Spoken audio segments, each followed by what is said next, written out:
Welcome back to the Cinema Crew's point of view. I'm here with my comic cinema crew to talk about the highlights, news, and notes from San Diego Comic-Con 2022.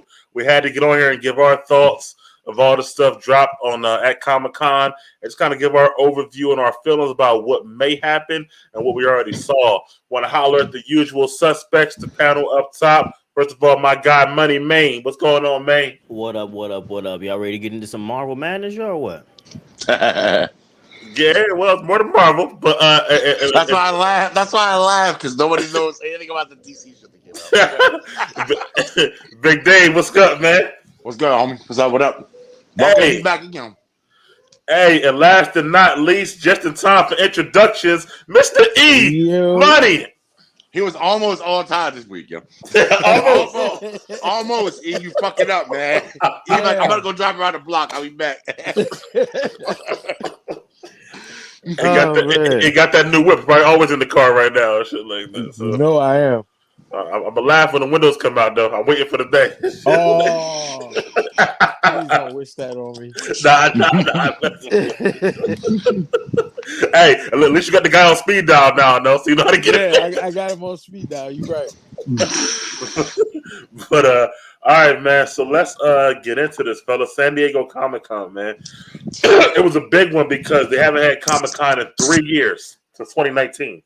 2021, we know was canceled because of the pandemic. So the first time they were able to come out there, and they did not disappoint. Not Marvel, not DC, and not even other stuff like Lord of the Rings talked about their show. Game of Thrones talked about their show. You know, coming out.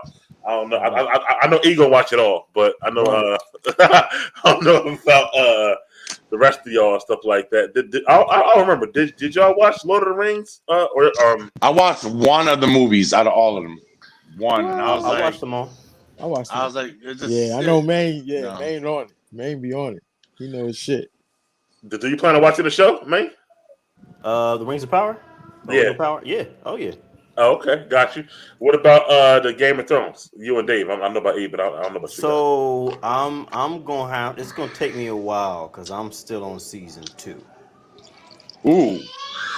Wow. So I'm gonna be I don't think I'm gonna watch the Game of Thrones show, just for the simple fact, one, I didn't like the way the first Game of Thrones ended, and if we're getting more of that, they can keep that. Number two, it's not a direct continuation; it's a prequel, from what I'm hearing. Yeah, it is. Yeah. So I got no interest because I'm not gonna have. I'm literally going in blind now, so it's not even like I can like, oh, I know that guy. Like, I think I know nobody. That's like, a good this point. is all beforehand. That's a good point. You know. Yeah, I mean, for me, well, first of all, do you not like prequels at all, Dave? Is that what it is? Not when the show ended that bad as it did. If the show ended great, I could do a prequel. But because it ended bad, I'm like, it's already killing my shit for it. But prequels really aren't my thing. I actually agree. I'm not really a prequel guy. It's not the rule though. There's exceptions to the rule. This is not one of them. Absolutely. This is the rule part. Yeah. I think for me, I'm interested in a prequel if the story's well done and it makes me inquire about what led to that point. But like, I'm not really a fan of like I like moving forward. I don't like going backwards. So it's like it's a thing to me to where it's like, okay, we did this story and it's real mad dope, and now we about to go back to 1972. Yeah. Nah. I get it, but nah. I'm opposite, bro. I love prequels. I like sometimes seeing before and getting to where we at now. But Game of Thrones show is not really it's a prequel to the story you saw, but it's not really a prequel to the characters because it takes place 300 years before. So exactly my point. Really. Exactly my point. That's what threw me off. Is I'm like, damn. Like none of what drew me into Game of Thrones was the cast that they had. They had like all-star cast, bro. Like it really was, but now these are all like newcomers, and I'm like, I don't know. So I'm not gonna say I'm not gonna watch it. If obviously everybody says watch it, and I'm hearing great things about it, then yeah, I might give it a view. If I'm hearing great things, but I'm gonna let everybody else be the test on me on that first. Okay, all right. So, I ain't no damn dummy. I'm watching them all. Sorry, man. Bad choice of words, man.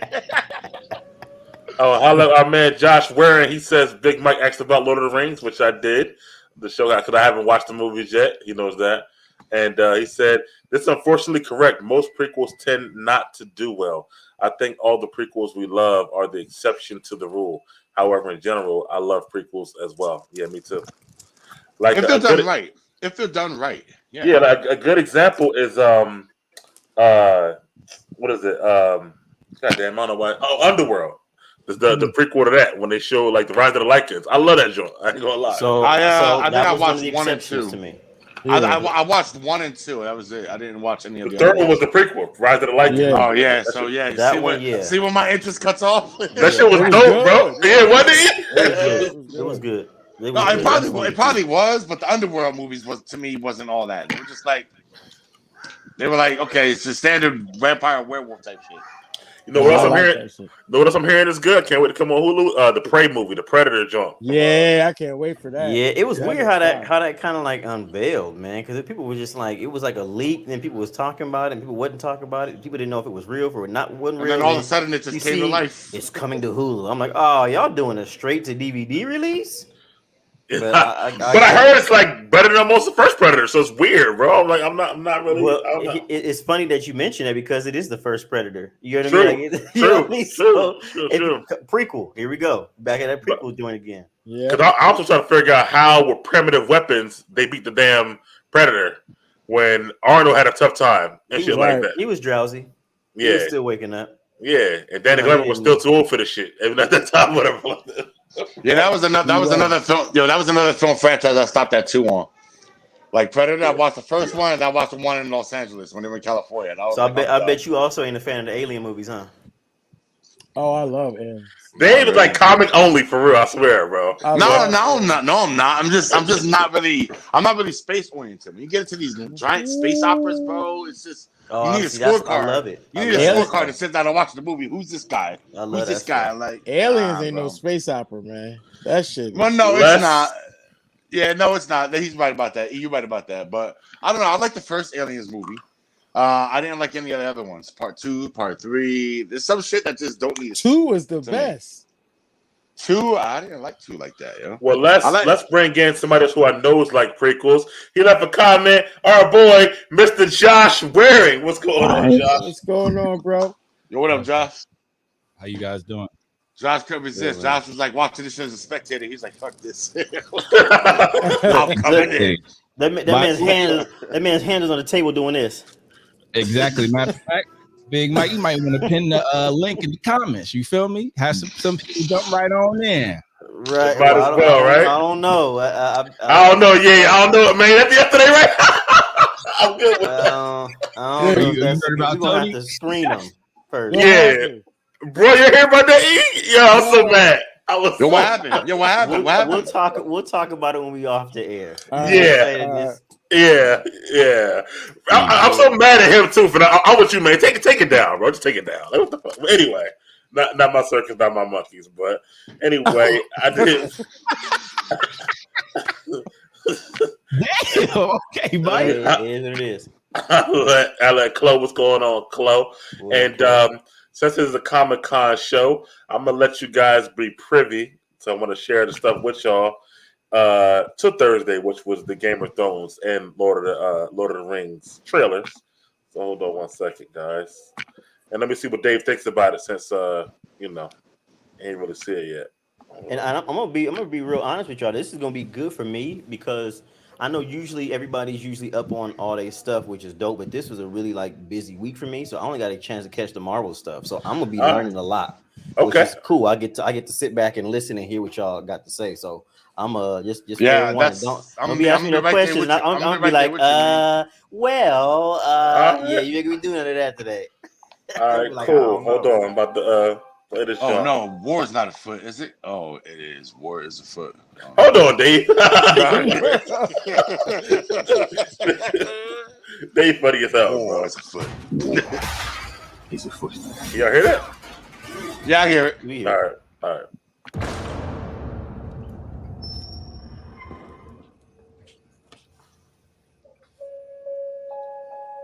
A dream. It was clearer than a memory. And I heard the sound of thundering hooves, splintering shields and ringing swords. And I placed my heir upon the Iron Throne. And all the dragons roared as one. I consider the matter urgent. That of your succession. Well, who else would have a claim? The firstborn child. Rhaenyra. No queen has ever sat the Iron Throne. The king has an heir, Daemon Targaryen. I will not be made to choose between my brother and my daughter.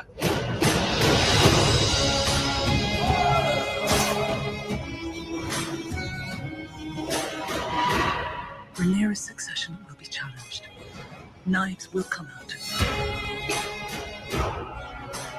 You are the king. Your duty is to take a new wife. I have decided to name a new heir. I'm your heir. War is afoot. Do you think the realm will ever accept me as their queen? A woman would not inherit the Iron Throne, because that is the order of things. When I'm queen, I will create a new order. Your family has dragons.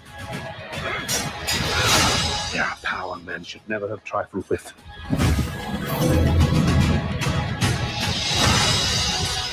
If Rhaenyra comes into power, she could cut off any challenge to her succession. I am to inherit the Iron Throne. She will block my way. Our hearts remain as one. Our hearts were never one. Have you never imagined yourself on the Iron Throne?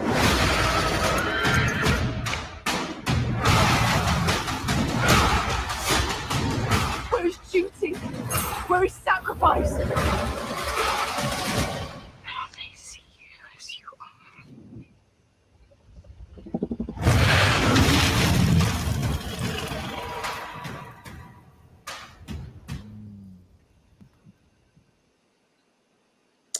All right, fellas. Hold on 1 second here. All right, fellas. Let me start with Maine. What'd you think, bro? Since it's first time seeing it. War is afoot. but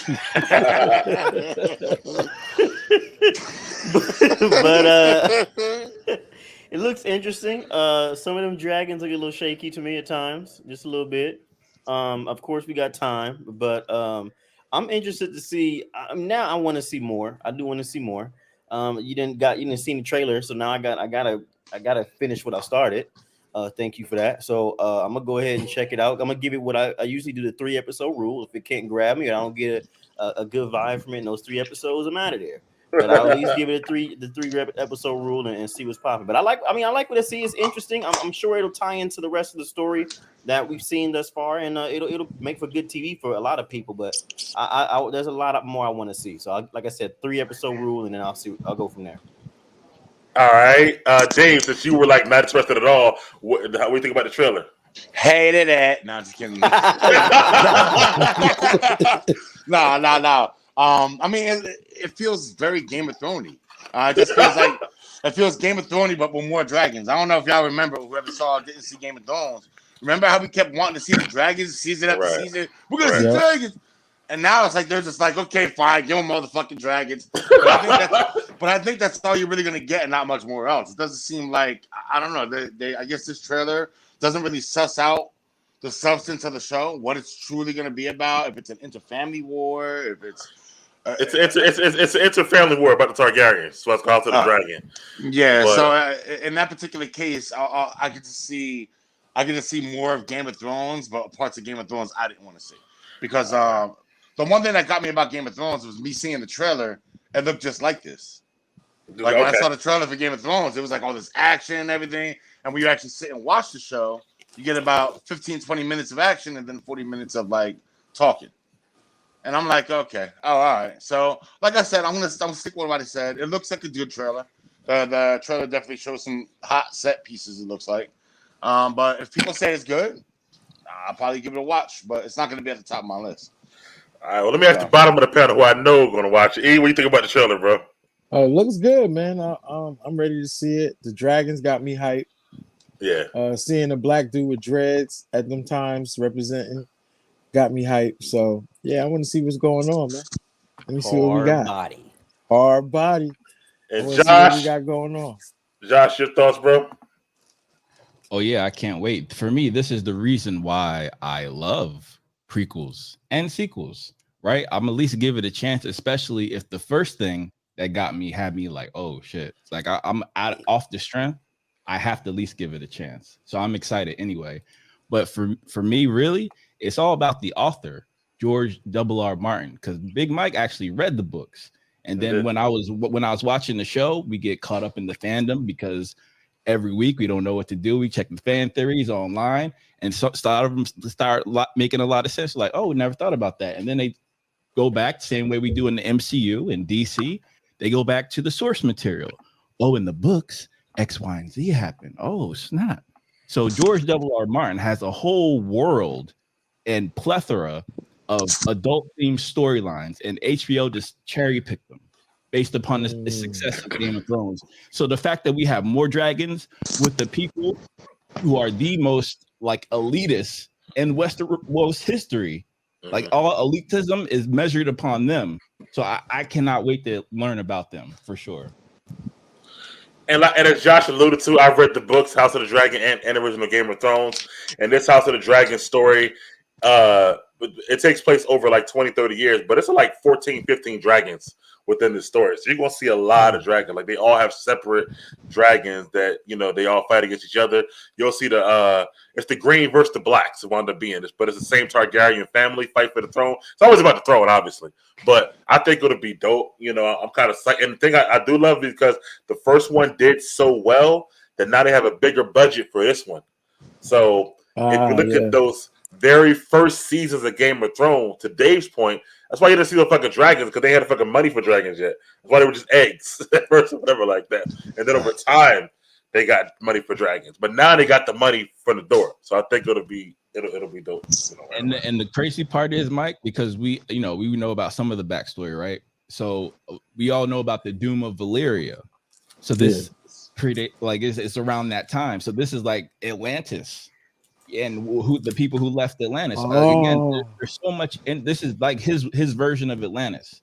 So these are the Atlanteans coming to West. Like they probably have so much information that they're gonna freely give, and because we have context, we're gonna be like, oh shit, that's what actually happened.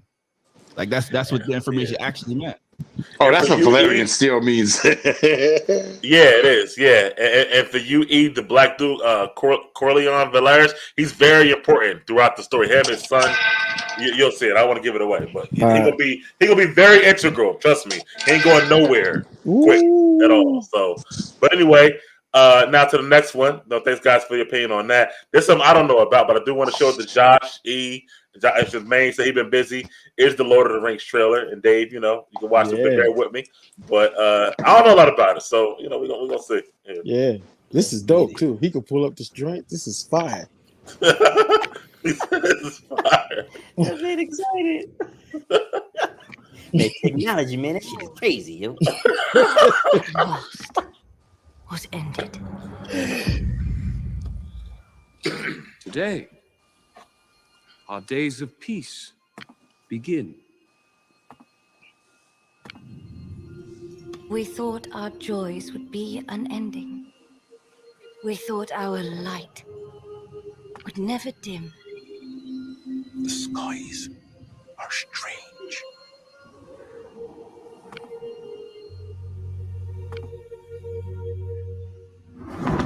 It is here, Galadriel. The moment we feared.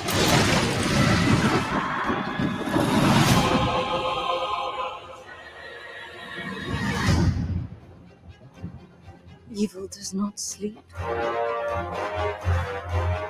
It waits.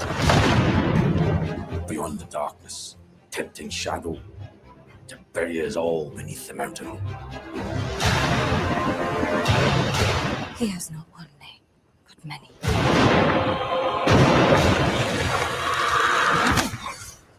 If you heard of him, lad, if you heard of Sauron.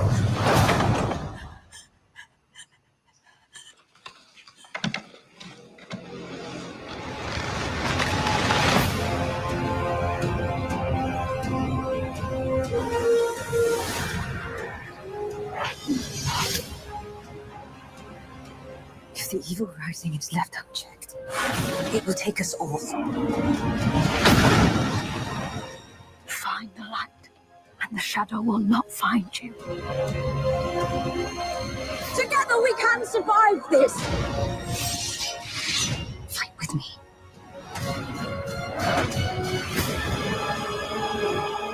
Each of us must decide who we shall be.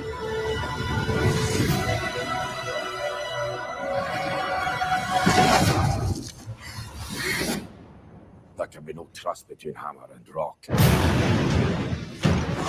Eventually, one or the other must surely break.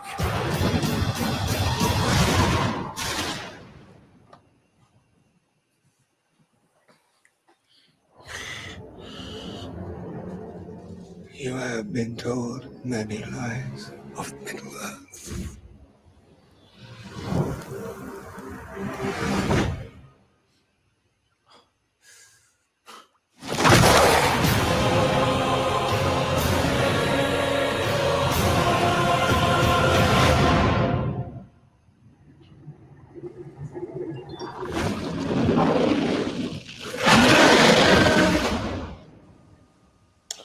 All right, guys.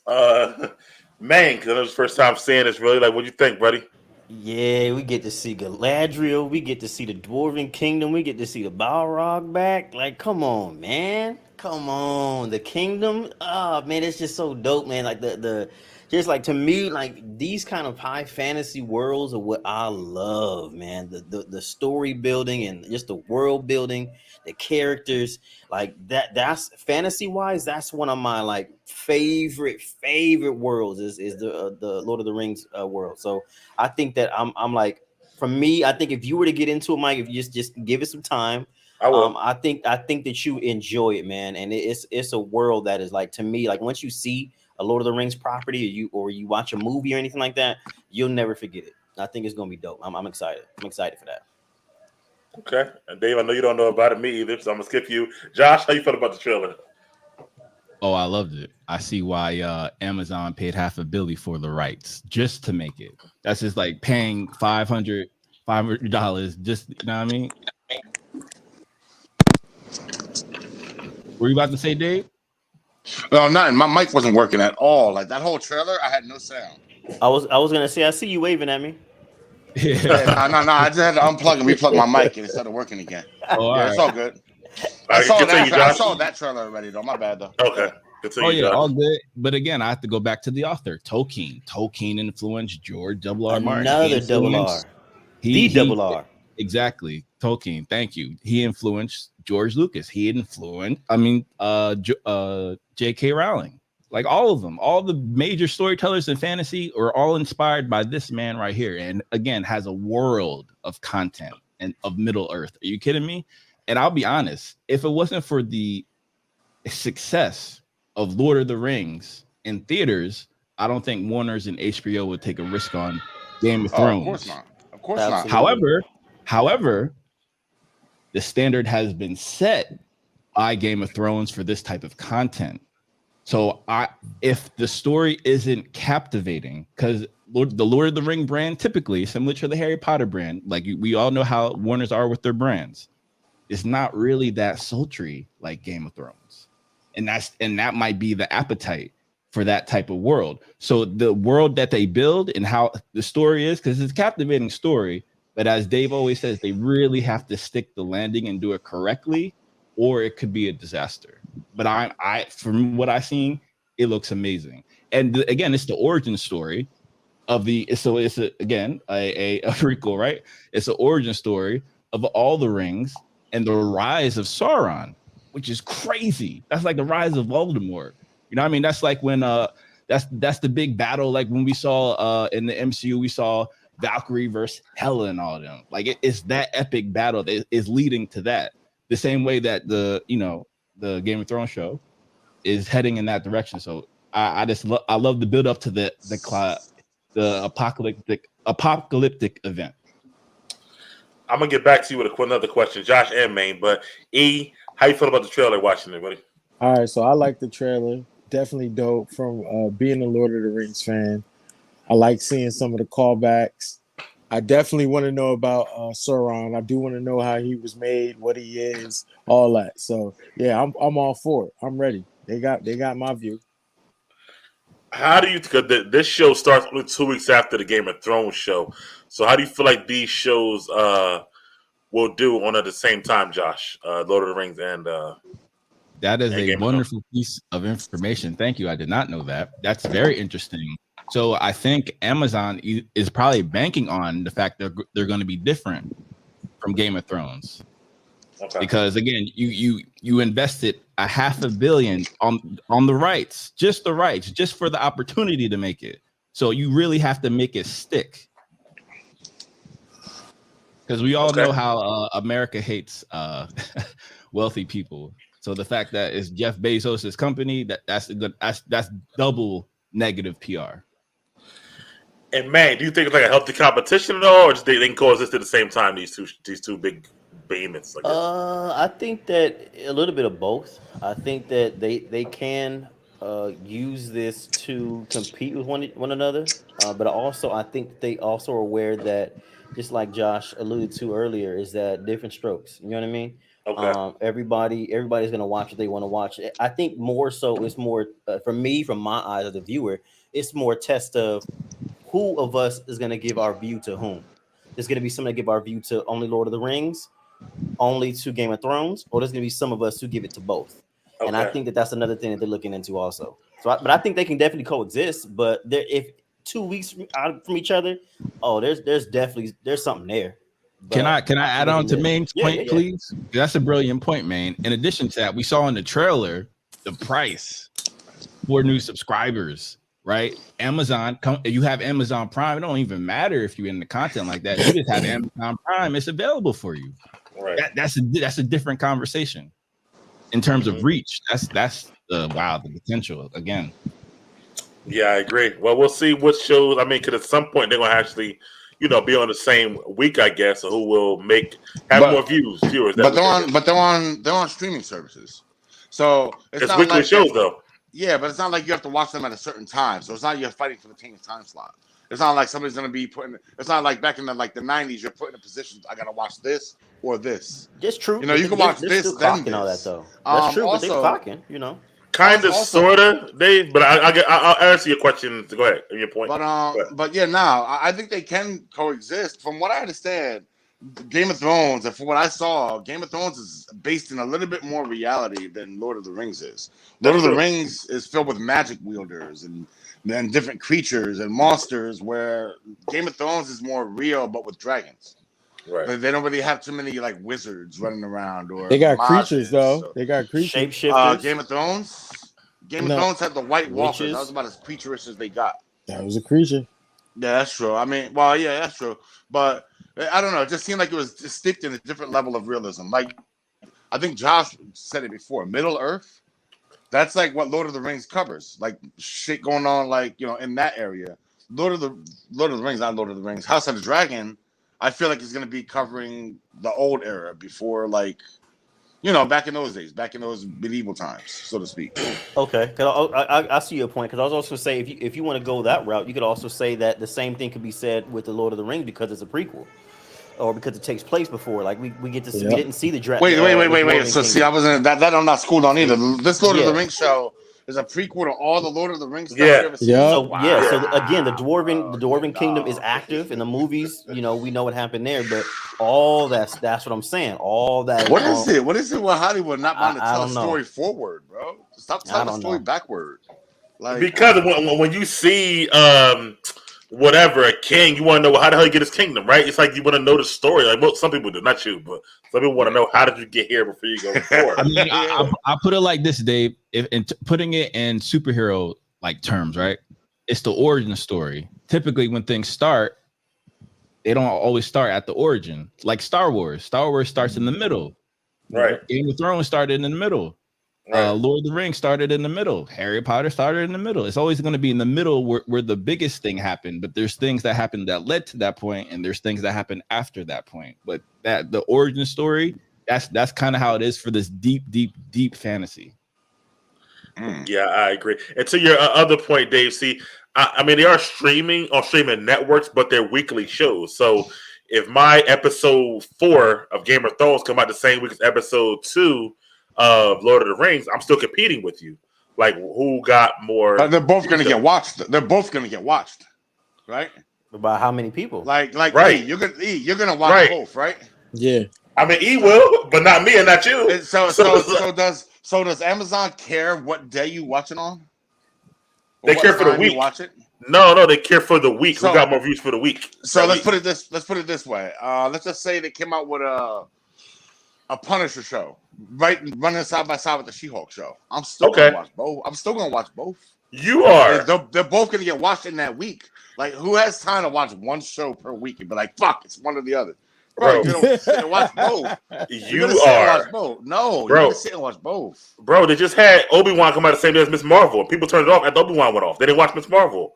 Miss Marvel had less. Turn it off. You put it on pause. You put it to the side. You are, but some people just would have done this. So hold on. So somebody was like, "Oh, Obi-Wan's coming on. Fuck this Miss Marvel shit. I'm never gonna watch." Yes, ever, yes, in 1,000 years. Yes. Listen, those people have shit time management. If you can't figure out how to watch an hour and a half of programming in an hour and a half, I don't know what to fucking tell you, bro. I don't know what to fucking tell you. It's not about the time management. It's about one's better than the other one. So it's like, I only got an hour and a half. I can't watch both. Damn. You know, to your point, Mike, Amazon might be able to skew the numbers because I have a bigger That's weird. I don't have that problem. I don't think I've ever had that problem. Amazon, what? To Main's point. If more people are subscribers to Amazon Prime than they are to HBO Max, which is a real possibility. A lot of people cancel the HBO Max after their favorite show goes off. So if the ratings come in and the numbers aren't that high, part of the Game of Thrones lore that led everyone to Game of Thrones was always the external hype, the social sharing, your social network. Like, yo, you need to watch this show. And people done told you. So here's the thing: Game of Thrones has because remember, this is the first Lord of the Rings show, actually, right? Because they only have movies. So Game of Thrones got the benefit of having a previous show, and it's on HBO Max, which is popular. Lord of the Rings has how big it is, but some people don't even know they got Amazon with their Amazon Prime. Hold on, I just looked them up while we were talking. HBO Max's current streaming count: 76.8 million global customers. It's a lot. Amazon Prime, 202 million. And that's international. That's worldwide. Both of these are worldwide figures. What if because they got Amazon already? Like, it comes with it. Well, but you're getting a free service. You're still getting it though. You're still getting that. Bro, how long did you know that? Like, yourself? When it came out, when that shit happened, I'm always on it, bro. As soon as I heard Amazon was coming out with a streaming service, I was like, what? And then I checked. Bro, and I found my out brother had Amazon, like the regular Prime, for like 10 years. He was like, I never knew I had Amazon Video with that. My mother just found out. No, that's because he probably don't buy shit. He probably don't buy a lot of shit, man. But nah, they sent me emails about his mother just found out too, right, man? Like, and she buy all kind of stuff. She was like, the Amazon, I get Amazon Prime Video. I said, yeah, ma, it's been like that for years. She said, well, people don't even know. Oh, you know what it is? You know what it is? And I think I know what it is. There's still stuff on Amazon Prime Video that you still have to pay or rent. Like, so if they see that they got to pay or rent, like a new movie, like I try to watch Everything Everywhere All at Once, and they wanted me to rent that shit. And I'm like, I ain't renting that shit. I'm waiting for that shit to come out for free. So I think people, when they see that price tag or that paywall, they're like, oh, I don't have it. Like, you still have it. It's just not for that particular show. You see, Chloe? You see what she said? She said, I got you, Dave. You said, I didn't know for a while. Tell me, people don't know, Dave. I'm telling you, it's very, it's like weird. I don't know what it is, but yeah. So, but I mean, and to be fair, I feel like that is valid because they don't really promote it like the other brands do. They don't. They only really promote it when you're shopping on Amazon. But let's be honest, when you go in to shop on Amazon, you don't give a about video. I'm trying to get my stuff. Exactly, which is what my mom didn't know. She was trying to get her damn bar stool. She wouldn't give a damn about no damn Prime video. Right. And that's where I think Lord of the Rings is gonna have an uphill battle. But this could help Prime Video too, if it's fun. So it should be interesting to see how the shows They're out. I just want to talk about that because that was Thursday on Comic-Con. Let's move forward, though, gentlemen. Let's talk about some of Dave's favorite stuff. Hold on one second. I move on to the next time, which was Friday at Comic-Con. And we got to talk about this, the Marvel animation. Something like that. So, Dave's favorite. But, so, just to throw it out there, Josh, what do you think about the animation stuff coming up? Let me ask Josh first. I am intrigued because I'll be honest, I've been binge watching Avengers Assemble and all the other shows on Disney Plus, but it's because I love the characters. Now the character list that they have for X-Men 97 look great. So, and I'm already interested in what if, right? And Spider-Man freshman year, that does sound interesting, right? Marvel Zombies, of course, I'm sure that was a big hit after What If, so I can see that correlation there. And it's always good to have a zombie IP.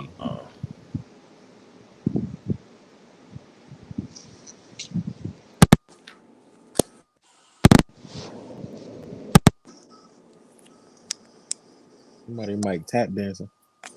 Okay, Man, yeah, go ahead, man. How you feel about this stuff? You know what, man? As a person who loves a lot of animated stuff, I'm happy for it. I'm excited for it. X-Men 97. Put it like this, for those who don't know, I sent y'all a message shortly after I moved here about the artwork for X-Men. So like this stuff like this is like up my alley. So I'm excited. I loved What If. I love what they did with it. Marvel Zombies, when that comic debuted, when that art debuted, I was all over that. Me and my homeboys were talking about nothing but Marvel Zombies.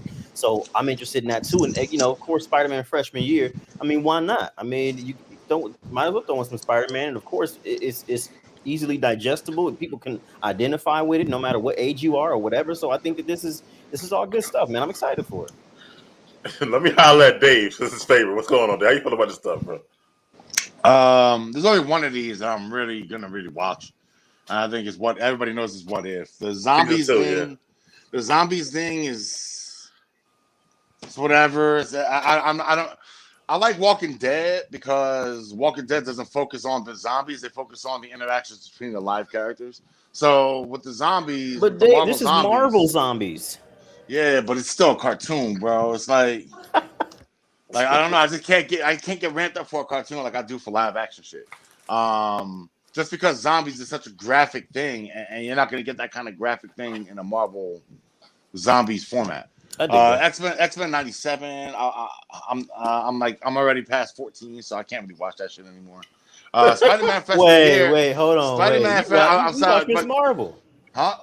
Well, I watched Ms. Marvel because it's connected to the MCU. This is not connected to the MCU. Fair. That's the only reason why, bro. I would have stopped watching Ms. Marvel after episode 2 if it wasn't connected. I mean, dead ass. I'll be a dead ass on that. Don't get me started. As far as the Spider-Man one, I don't know about this. Does Sony have a hand in this as well? I'm sure. Being the fact that it's a Spider-Man property, or they would have to. You could have a cartoon. I think they would have to have some sort of hand in it. So yeah, so I'm not interested in this one either. Then, honestly, I'm not interested in really anything Sony related when it comes to Spider-Man. Yeah. But as far as the cartoon, from what I at first remember when we first heard about this, we're like, oh, this is gonna tell his origin in the MCU, how he got bit all the way up to the point where he messed Stark.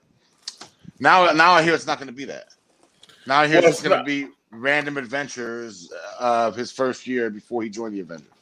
And I could skip on that. I could watch the other 5 or 6 Spider-Man shows that are on Disney Plus if I need a Spider-Man cartoon fix. So, yeah. But what if I'm suit for? Okay, E, what you thinking, bro? All right, so I want to see X-Men 97. I'm ready for that because I'm a big X-Men fan, especially for the cartoon. What If? I definitely want to see the continuation of that story. Marvel Zombies, I'm ready for it because I'm hearing it's rated, it's damn near rated R. Yeah. That's what I was thinking when they added the other joints, right? It's damn near rated R. It's going to be one of their rated R properties. So I'm can't wait to see how gory and crazy they get with that. The Spider-Man, I don't know, man, because I don't think it connects to Tom. So I don't know. Yeah. I kind of agree with that. I won't watch them all. Well, I don't know. I'll see how Spider-Man is. But What If season 2 always good. X-Men 97 gonna be my number one, like main because sorry. X. What? Sorry, not to cut you off. Now Marvel Zombies isn't gonna be TVMA.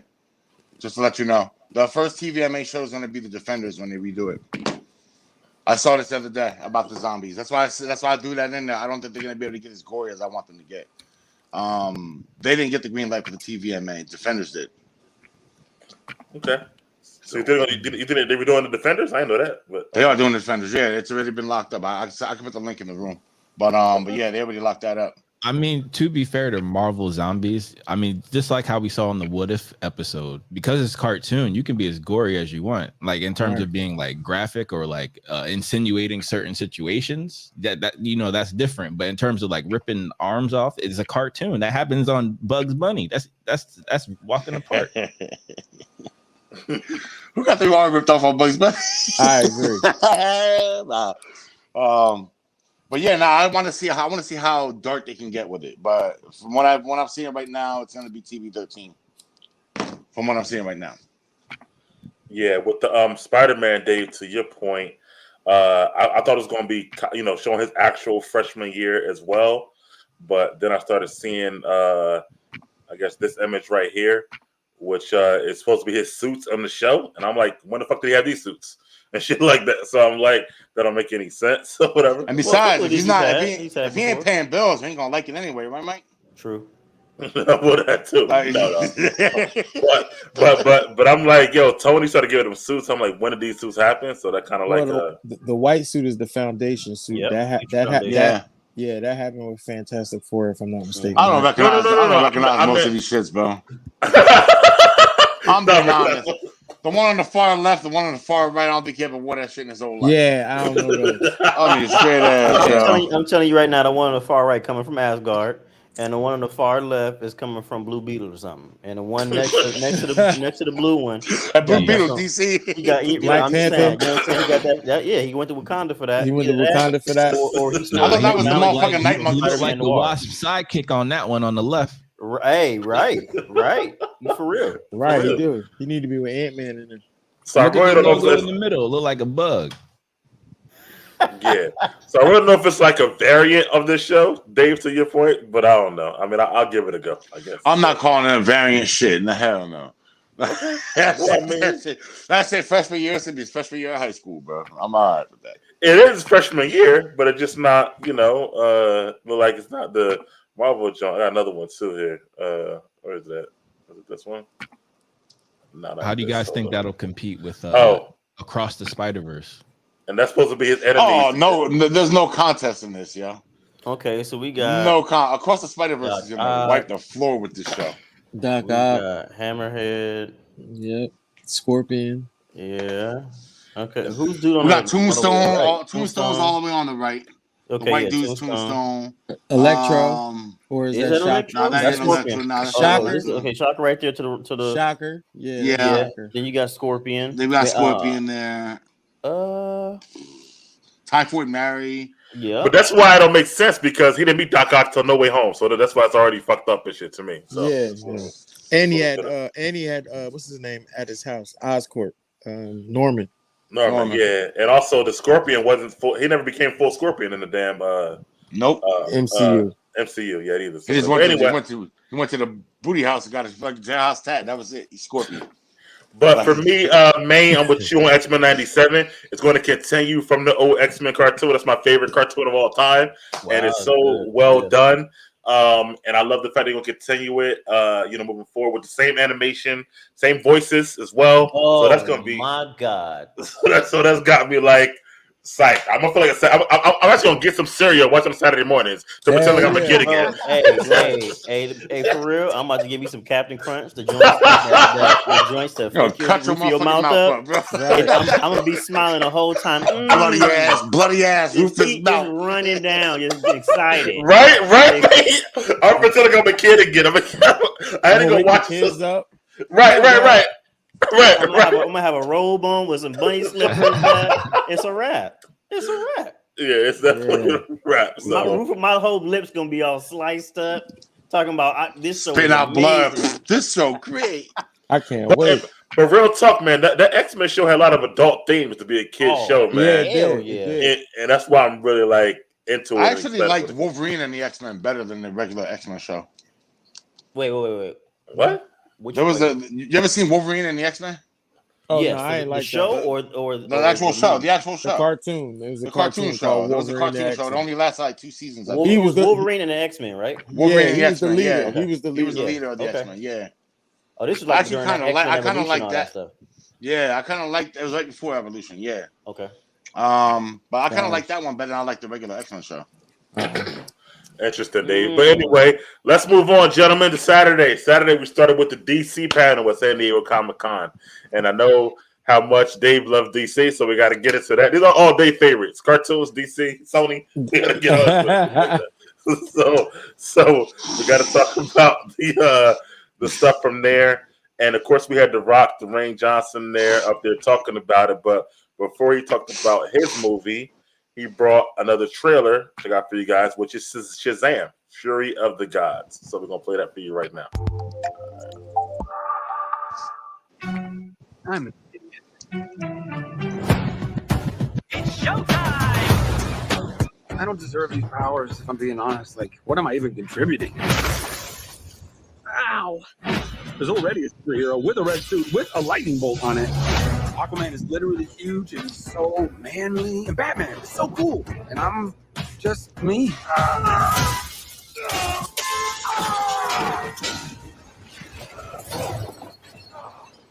I feel like a fraud. It doesn't matter. Anyway, the wizard gave me superpowers. Well, then everybody got superpowers. Where's everyone going? When it comes to the health of children, Nemours goes well beyond medicine. She got me in the children's health. My fault. I was on the phone too. Your new home needs more than just paint. It needs the power of Certapro painters. The power of a customized plan that brings your sponsors, ladies and gentlemen, our sponsors. Hold on. I'm not on that joint. All right, here you go. To fight crime? Okay. Now everyone's kind of like doing their own thing, and I'm the only one trying to keep it together. You understand I'm a pediatrician, right? Come on! Now let's get down to business. Listen to me, Billy. The fate of the world depends on it. The daughters of Atlas are coming for you. Children stole the power of all the gods. This is very personal, Billy. Look, I might not have as much experience as you because I'm not super old like you, but I've seen all of the Fast and the Furious movies, lady. It's all about family. Family! Guys, that was a signal. Introducing the star of our show. His name is Shazam! Your world will not survive this. I don't know how we fight powers like this. You think I know how to fix this, stupid? I really don't. Please. Everyone can be worthy. Let's give it a chance. Now go fight for your family. Go fight for the world.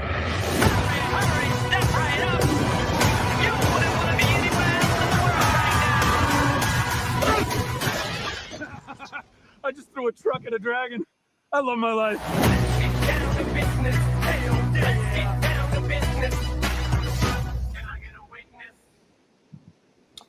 All right, gentlemen. Let's start with DC Dave. What do you think about that, Dave? All right, so y'all know. I actually like the first Shazam. I liked it. This one here does not look good at all. I'm gonna say why. The name of the movie is Shazam, bro. So when in the first movie, when they did his whole family getting powers or whatever, I was like, okay, they have to get that portion of the story out of the way, whatever. But now it seems like we're getting a whole gang of them for almost the whole movie. Like they're already just gonna be in their powers. They're already going out to fight crime. They're already suiting up multiple occasions. I don't want to see the whole family, bro. Like, bro, the Marvel family is big in the comic, though. Like, as far as yeah, but when you buy a Shazam book, the book's mainly about him. And then his family is like a sparse part. Yeah, they're a huge part of like the actual mythos, but they're a sparse part of the actual adventures. I'm in this case, I think they should have called this the Marvels instead of straight up. I mean, bro, honestly, Dave, I'm not a screenwriter, but it looks like to me that somehow the family, something happens to them. He got to go it alone to save them from the trailer. To me, personally. I don't know. They got a lot of screen time in the trailer. I think that's a throw off, bro. That's what Definitely a misdirect. Well, then you know what? They're misdirecting the wrong way. All right, they're scaring people away from coming to see the movie.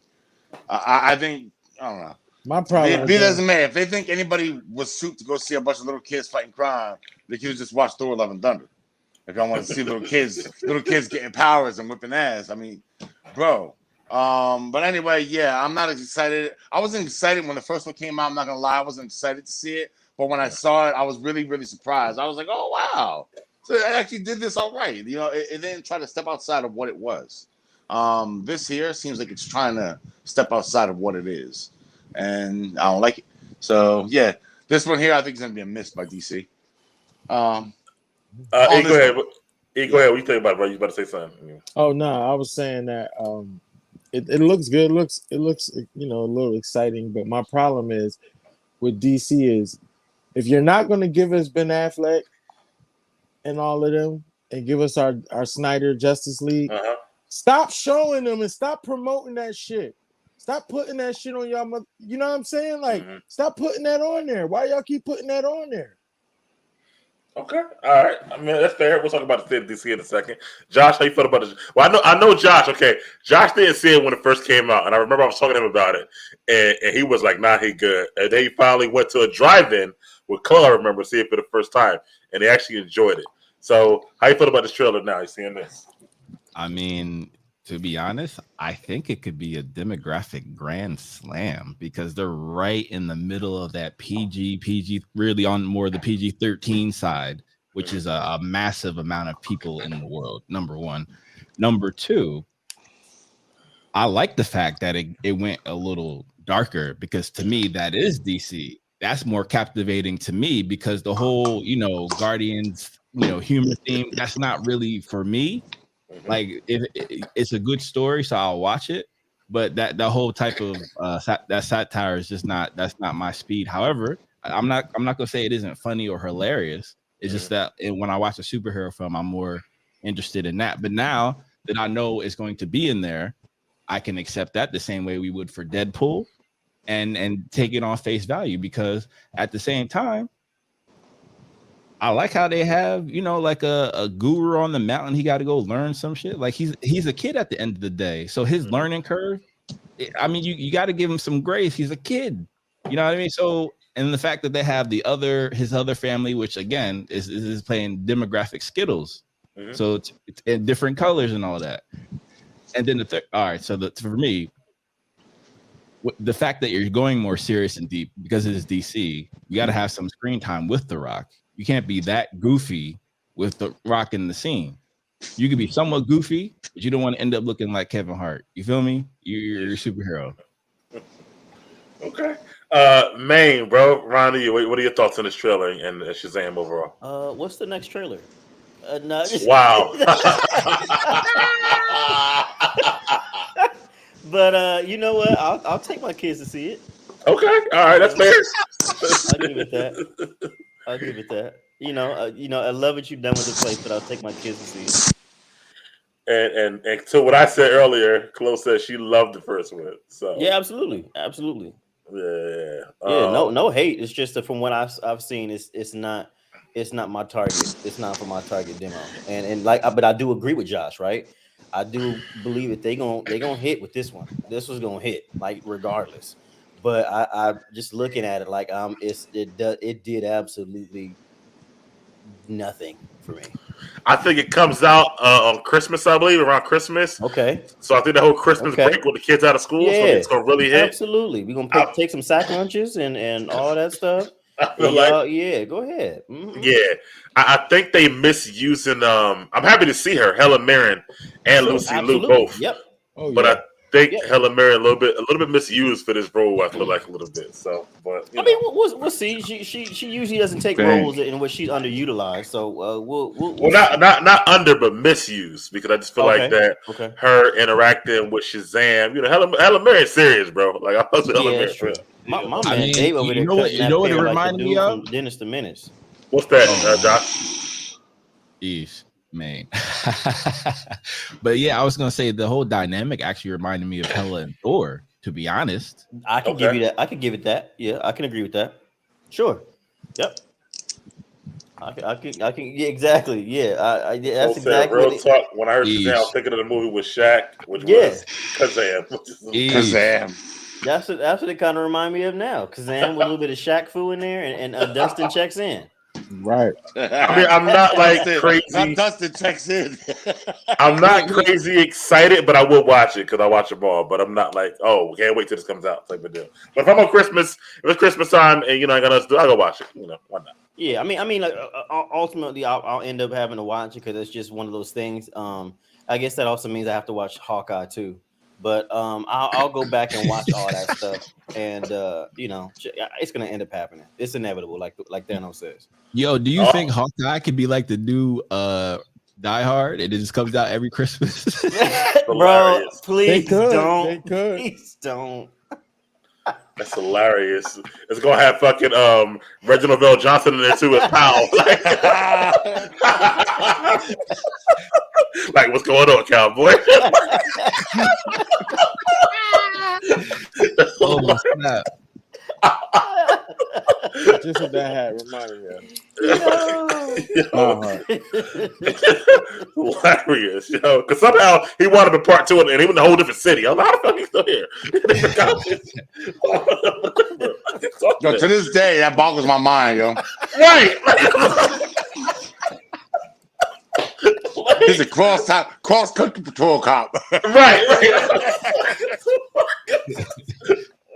There, but anyway, all right, let's move on, man. More DC. This for my man E, man, especially.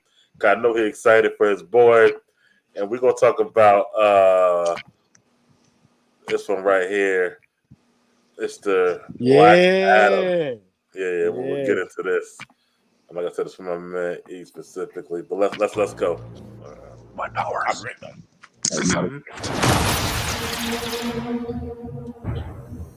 But a curse.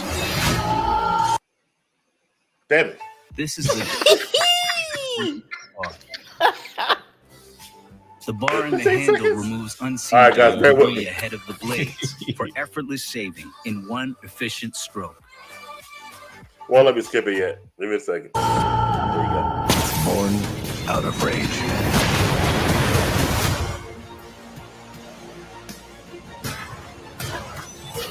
Black Adam. You believe you are not worthy. But you have two paths.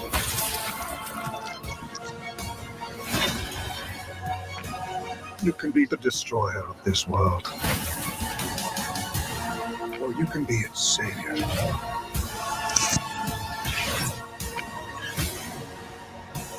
The world needed a hero.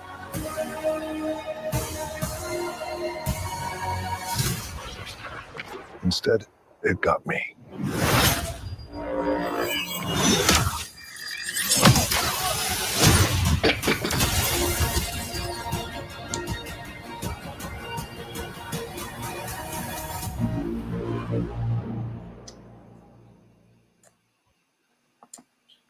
All right, fellas. October 21st, actually my birthday. So that comes out. Young Scorpio, okay. But hold on, Chloe got me with that one. Gotta get that premium. Hey, E, how you feel about your boy in the movie, man? Yeah, man. Listen, I feel like he know what he doing. He got it. He gonna handle it. He gonna execute. No cap. He looked like he got it. He gonna execute. And only little problem is I could have sworn Hawkman was a little bit more stronger than that, but other than that, yeah, we good. We good here. Okay. So you felt the trailer there. Yeah, well, I love the trailer, man. Like, I can't wait to see it. I already told y'all he was gonna bring it. He gonna listen to the fans. He's gonna do DC how it's supposed to be done. He probably gonna be the one end up running shit for real. Watch that man Dwayne gonna be Dwayne Feige up in there. Yup. Ooh, okay. Watch how his shit come. Watch, I'm telling you. Let me holler at Dave. I'm sure you already seen the trailers. What do you think about the Black Adam trailer now? I know you had a lot to say before about it, but what do you think about it now? Yeah, it looks good, man. It looks really good. What I will say is I'm gonna have to adopt my DC way of movie watching, which is expect nothing and then hope to be pleasantly surprised. Black Adam is a property that's really hard to fuck up. He's kind of like DC's Punisher in that particular aspect, but with powers. So if DC fucks this up, I think we talked about this on the earlier pod too. If DC whiffs here, it's over for them. They might as well just pack it up and just sell their properties because they just can't make a good movie. Yo, if The Rock losing this, I swear DC not loses. He could lose the fight. He's gonna have to lose the fight. Really, Black Adam's really a villain. He started as a villain, and they had him do some semi-heroic shit. Yeah, so he's not really a him. true anti-hero. He's not like a good guy who's forced to be bad. He's a bad guy forced to be good. It's a different thing. So if he loses, I understand him losing, especially against Dr. Fate. If he's fighting Dr. Fate, I don't know if Dr. Fate looks more like an ally to him now than the enemy in this movie. Well, the big bad is going to. I think it's both actually, but I think we'll see. You think Dr. Fate? You think Dr. Fate's going to be a bad guy? No. They have a big bad though. They have a big. I think Dr. Fate's in a position to where he sees the potential in Black Adam, and he's trying to talk to him to get him to see that he has a choice before he has to put the pause on him, so to speak. Right. That's all. What you think about the trailer, man? I loved it. I think I've been, man. I mean, how many years can you go back to where we've been hearing The Rock's been rallying for this? Since he was fucking fighting Stone Cold at WrestleMania, you know what I'm ever. You know what I'm saying? Like to finally see it come to fruition is big. I love that. I love a good anti-hero. I mean, I'm Team Empire. I'm Team Sith. I love a good bad guy. And I think that this is a great way to go ahead and introduce a bad guy, and who else better than Black Adam in that respect. But also another thing that I have to say is that, like, man, if Dr. Fate could have been casted any better, come Pierce on, Brosnan, come on, man, Pierce Brosnan as Dr. Fate, that was perfect. When I saw Pierce, I was like, well, I'm there. Got me. Yeah, as soon as I saw it, I saw that Spaniard, that little goatee. I said, I'm in. I said, Pierce and Rock, I'm in. That will be a birthday gift to me that day. Watching that movie, it's gonna be good. I think this is gonna be good. Yeah, and I think that if it does go wrong, Rock is gonna cut the most nastiest heel promo on everybody. Honestly, though, if it go wrong, Rock gotta blame him. He got a lot to do with this movie. He in production. He put a lot of his own stamp on this movie. You know what I mean? So, yeah, and that's true. But to Dave's effect, if they do then they should just go ahead and sell their properties to Marvel or something. Yeah. Not even Marvel wouldn't do anything with them. Marvel would be like, or Disney. Disney can make a DC division. Yep. They could definitely do it. If Disney owns both DC and Marvel, it'd be crazy. Come on. Let me holler at Josh on this before I get into that conversation. But Josh, how you feel about this trailer and stuff like that, bro? Very promising. I mean, just from what I see, it's going to be at minimum an 8. There's gonna be some great world building to everyone's point, and I think because The Rock being involved, he understands franchises incredibly well. He knows you're not gonna have the big bad in the first part. Let's look at our cousins Marvel. What did they do? They stretched out Thanos, right? They're gonna stretch out Kang. We'll get into that later, right? Mm-hmm. So for me, this is very promising because when you get a talent like The Rock doesn't throw his name around anything. And to everyone's point, and I agree, the fact that he invested in it, and he has that Mamba mentality when it comes to his craft and his art, I can't wait. Okay. So let's talk about kind of what you guys were alluding to, which is the state of DC, right? Because they only brought 2 movies to Comic-Con. We just watched them, right? And fans were a little upset about their short panel, and then it was some kind of like Henry Cavill teases that never happened. So we know what they got left. So Maine, like what you said earlier, is that what you truly think? Like if Black Adam don't hit, like they're gonna just get rid of him, or do you still like give him a chance? I guess DC, I'm saying. I think this is to me. I think DC's getting in its own way in a lot of ways. I think right now DC as a whole is on a boogie board in the Indian Ocean and just doing this. Yeah, that's what I think right now. And they just need like to honestly understand your bread and butter. Whatever, like to me, look at your past franchise. Look at the Snyder Cut, right? Look at the Justice League movies. Look at all these different movies that did really well. Aquaman, you know what I mean? However you want to say about the effects and everything else like that. Look at what kind of numbers they did. And like these kinds of movies, I'm not particularly trying to see no damn Shazam movie. Give me some dark. Give me some gritty. Give me some hopelessness. Give me some this situation might not turn out well, but at the last minute, boom, here come the cavalry. Like give me those kind of moments. Like tie into those kind of stories. And for whatever reason, I guess they're trying to figure out how to compete with Marvel and Disney in a lot of ways when they should be focused on being DC. Right. Focus on being DC and bring some of these comics because I'm not gonna lie. I love Marvel. I love their comics. I love their color palette. But story-wise, you put one up next to DC. Come on. Some of the stories some crazy stories. I want them to tap into that. Give me that. Dave, you got a response to that? That's all you get excited there. No, we can't hear you, Dave. Let me get your headphones. I'm gonna be respectful and let Maine finish though. Go ahead, man. I mean, you're done. Oh, you're talking that bullshit. bullshit. I'm done. Go ahead. Do your thing. Oh, DC. What story of DC's has been better than Marvel's? The Dark Knight. Better than anything Marvel's ever done. That's been the best comic book story. The Joker. A regular man. Both of which a regular man with a painted face, bro, have won Oscars. By the way, I'll start with that with Dave. You know how many Oscars did The Rock win? Because everybody's souped as fuck for The Rock to be Black Adam. He's got to say Black. Bro, how many Oscars did that non-Oscar winner win? But y'all so souped to see him though. Why? He ain't got no Oscar. Hold on, Dave. Are we gonna turn this into a rant, or are we gonna go ahead and talk about Comic-Con? Oh, we're talking about Comic-Con. Okay. Talk about Comic-Con. We'll go rant later. That's what I want to ask Dave. So what I said about them bringing only 2 movies in the state of DC, like, what are your thoughts on that? You think? I think they had 3. You said it in the beginning. It's been 3 years since we had a Comic-Con.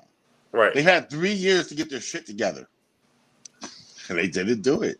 They got 2 movies, bro. We didn't even get a Flash trailer, long Flash trailer. Come on, bro. Why? It's damn near the next movie coming out after Black Adam. Why? I don't think they want to show Ezra right now, but that's not nothing. Their whole DC's whole shit is fucked up.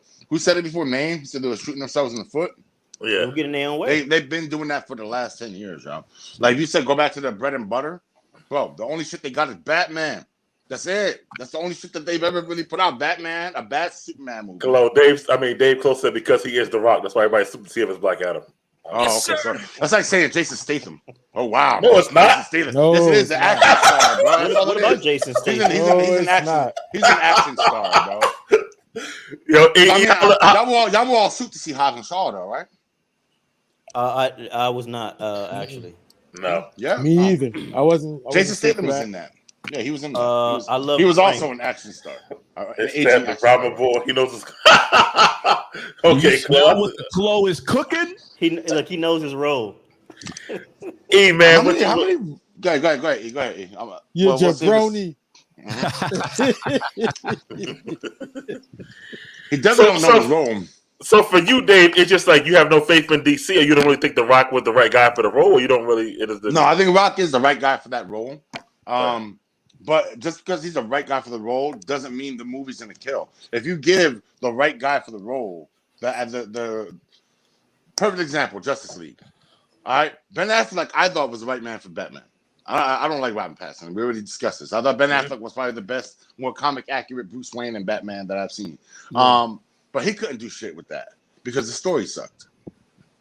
So So you can give the best actor in the world the best role, and he could fit that shit perfect. But if the story around him is garbage, the movie's gonna be garbage. And that's always been me. I'm story driven. I'm not character driven. Me, I don't really care who plays in a role, just as long as they're the right person for that role. You see what I'm saying? Okay. So the story will define that, not the character. Go ahead, man. You have something to say? Chloe said, "I don't know any movie The Rock was in that was trash." I can name about 6 off the top of my head. Rampage. Let's not do it. What was that? What was the one? Oh man, what was that? Then Rampage. The Game Plan. The Game Plan. Yeah. Let's go. Line up. Go see the Game Plan, guys. Yeah. Actually, the Game Plan wasn't that bad, but Tooth Fairy was trash though. So There was another one that he did. Right? When he had an afro. Which joint was that when he wore the afro? No, that was pretty good actually. That was with John Travolta and Get Shorty. Get Shorty. I like that, man. Was it Get Shorty? No, it wasn't Get Shorty, but not because of the Rock, because of the ensemble cast. I like that movie actually. So. And Chloe said that was cute, talking about the Game Plan. So I guess for her it was all right. I mean, I like the Game Plan actually, but if I'm ever 8 years old again, I don't know who my favorite actor will be. Let's move forward, Josh. The state of DC and what they maybe need to do. What do you think, bro? I think is incredibly promising. Okay. I mean, for me as a DC fan, it was doom and gloom for a little bit, but then I had to be realistic, right? So even though Marvel is setting the standard, right? But DC's model, and I had to realize this, and I think DC and Warner's had to realize this. And as Maine alluded to, they weren't staying within their game, right? They weren't staying within their lane. They tried to be something that they were not. They tried to follow the trends, and Marvel was setting the trends. But when they released Snyder Cut, for me, that let me know that they were serious and they had rediscovered themselves. So for me, I can easily see Black Adam hitting the Billy. Because of the demographics, I can see Shazam hitting the Billy. So if you only release 2 films, because they're not pumping them out, because me personally, I think Marvel may have overextended themselves. And for me, DC is more about substance, quality over content. That's HBO's model, that's Warner's model, that's their bread and butter. So for me, that's what I see there. Chloe's going on a rock rant right now, so he's a super pet too. Listen. That's not a plus. That's not a plus for him. Go ahead, Josh. Let me know how Super Pets is when y'all go to see that. Okay. Yeah, go ahead, Josh. Oh, I'm definitely not seeing that. Look, Josh like, Chloe's looking at him right now, like, yeah, okay. I didn't know I was seeing that. No, we've had conversations about it, and it always ended in no. So even on the show, the answer is no. Yes, but again, back to DC. Right. We keep forgetting that in between Endgame and Spider-Man No Way Home and the multiverse, DC won another Oscar for a superhero film. Their business model is completely different to Marvel's. We cannot judge. Hold up, what superhero film was that? Marvel is doing. Sure, it's about Joker. Marvel's making. Yeah, that was Joker. Huh? Marvel. That was Joker. What's super about Joker? Bro, it's a comic book film. But let him finish. Go ahead, Josh. Go ahead, Josh. Right. So again, when you focus on your craft and your art, the awards will follow. However, I think because Marvel has overextended themselves, they're trying to get new fans. We see how much money they're investing in new fans and in business and capitalism, billion-dollar capitalism. It's cheaper to keep the same fans, but they're going for new ones.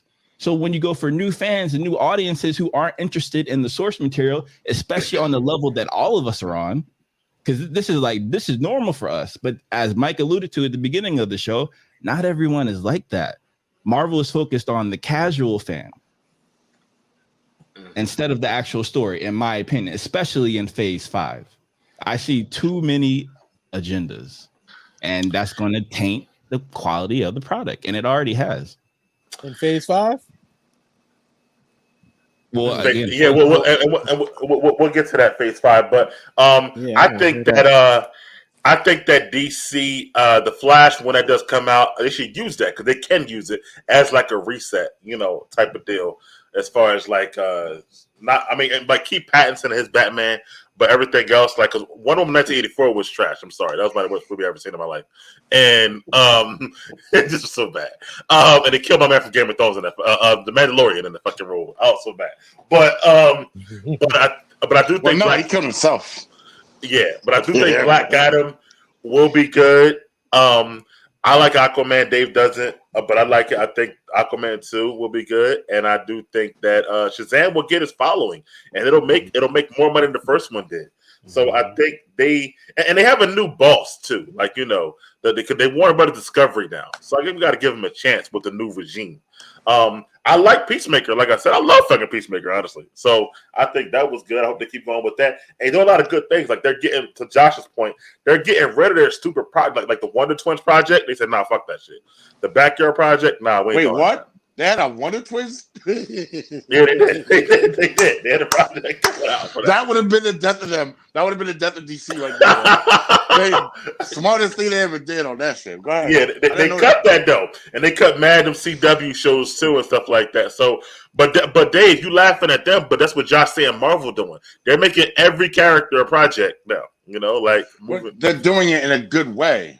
Really? Did you watch Miss Marvel in a good way? Of course I'm dude. You're talking about, this is the equivalent of like a baseball player hitting 30 homers and 29 at bats or 31 at bats, and then he flied out. And you're like, you see him fly out? Bro, that was one miss. That's one miss, bro. It's one miss. Like DC's, you see these hands? I could put up all the bad movies, bro, that DC has put out and fill up these hands, bro. You can't do that with Marvel. You can't be like, these 10 movies are shitty and shouldn't have been made. Maybe a show, maybe 2 shows, Hawkeye and if you want to throw Hawkeye in there, and Miss Marvel probably shouldn't have been made. But I think, and we'll get to that, but I think that when you throw out 12 projects a year, I think it's just, you might be over. That's cap. There's nowhere near 12 a year. Wait. Dave, how can you say it shouldn't have been made when it's his highest rated show? Highest rated show to who? Again, we already discussed this, so I'm not going to keep going back and forth over what Rotten Tomatoes is. Rotten Tomatoes is in it for this. All right, they're not listening to no fans. They listen to studios. Studios say, here, take this money. Make sure our movie's rated good, and they will. And that's exactly how Rotten Tomatoes works. Rotten Tomatoes sell merch, bro. Like, who the fuck? You know they're in it for a dollar. So, I'm sorry. I just counted the one 2023 for Phase 5. There's 10 projects in 2023. And Phase 5. That's a lot of fucking projects, bro. That's like, to me, you're overextended a little bit. In my personal Phase 5? And that's that honestly, ain't overextended to me. It's not, bro. It's not. I don't know, man. It's a slow burn. Yes. Hold on. Let me get Maine in here. Go ahead, Maine. I think that it just depends, because what are the things that we've all. This is something that we all can agree on, I'm sure. At some point, this doesn't matter. It doesn't matter what program it happens with. Name a franchise, COD, Madden. At some point, fatigue gonna set in. Right, that's my point. Yeah. At some point, it may not be now. Yeah. It may not have been last year, but I'm telling you, at some point, somebody gonna be like, God damn. At some point, right now. See. At some point, and I think that it's no matter. I understand we talking comics and Marvel. Yeah. I get it, but any project, man, I ain't played a COD in I don't know how long, because I'm like y'all made another. We're not, but you know what it is? There is no 10th Iron Man film. All right, there's about to be an 11th Batman movie, bro. Like, you talking about franchise fatigue? Let's talk about franchise fatigue. Why is Batman? Why are you not fatigued of Batman? Because the first one was 1989. That was almost just 37 years ago now, whatever it is. So like that. Like, the name of the next one after that. Right, but it's pretty much DC's main trick that they got. Yeah. It's literally whenever DC makes a Batman movie, and then an okay Batman movie, then that's say how you and then they're like, oh my god, we did shitty. Let's make another Batman to come back. Then make another Batman, and then I'll make something else like Superman, Man of Steel. Oh my god, it's shitty. Bring him back, Batman again. And that's how they operate, bro. For them, like, you're not tired of that? You're not tired of Batman? You're not tired of Batman? I like the Batman that came out, Rob Pattinson. I mean, you can't speak on franchise fatigue and then not talk about the dude with the most movies. Does that logic also apply to Sony? Because all they got is Spider-Man. Yes, that's why I don't want that. That's why I don't want Spider-Man in their hands. Because it's literally all they fucking got, and they just don't know how to do it right. You're talking about quality, right? You're talking character fatigue. We're saying comic as a whole, like the MCU. As far as it depends on who's doing the movies. That's what it all depends on. Basically, yes, you can have 10 Iron Man movies if all 10 are great. All right, but you can't have 8 shitty Batman movies and expect me to be suit for number 9. They're not shitty. What the fuck is wrong with you? Wait. You want to go down the list, yo? Wait. Respectfully, Dave. Unfortunately, that is an oxymoron. You can't have an issue. You can't have an issue with multiple interpretations of the comic book character when you actually have that in the comics. That's an oxymoron. How you gonna get upset? What are you talking about? Dude, we're talking about the name Batman. We're not talking about how he is. Also, Dave, average people who go see the movies don't read the comics. We know that. You compare Batman over 40 years. When I said the MCU got 10 projects in 1 year, that's a different type of fatigue, bro. I mean, I could say if it was 10 Batmans a year. Well, hold on a second, right? Because are you counting CW shows and DC's stable that they're still making, like Legends of Tomorrow, The Flash? Are you counting those? They ain't cancel all of them. They didn't cancel Supergirl, not Supergirl, Stargirl. She's still in there. These are properties, bro. They're DC properties. They got Titans. You got Doom Patrol. We got Harley Quinn. Bro, they got properties too, bro. Suicide Squad. Suicide Squad, Peacemaker. Suicide you're Squad, right. Peacemaker. Bro, but because you guys only know Batman, it doesn't seem like that. It doesn't seem like that they're stretching themselves. You just answered your own question. Most people don't know all that. Let me tell you the difference. I have a new question. Yeah, he's about to answer my question. Go ahead, Mike. Let me tell you the difference. The MCU is a connected story. These stories are not, right?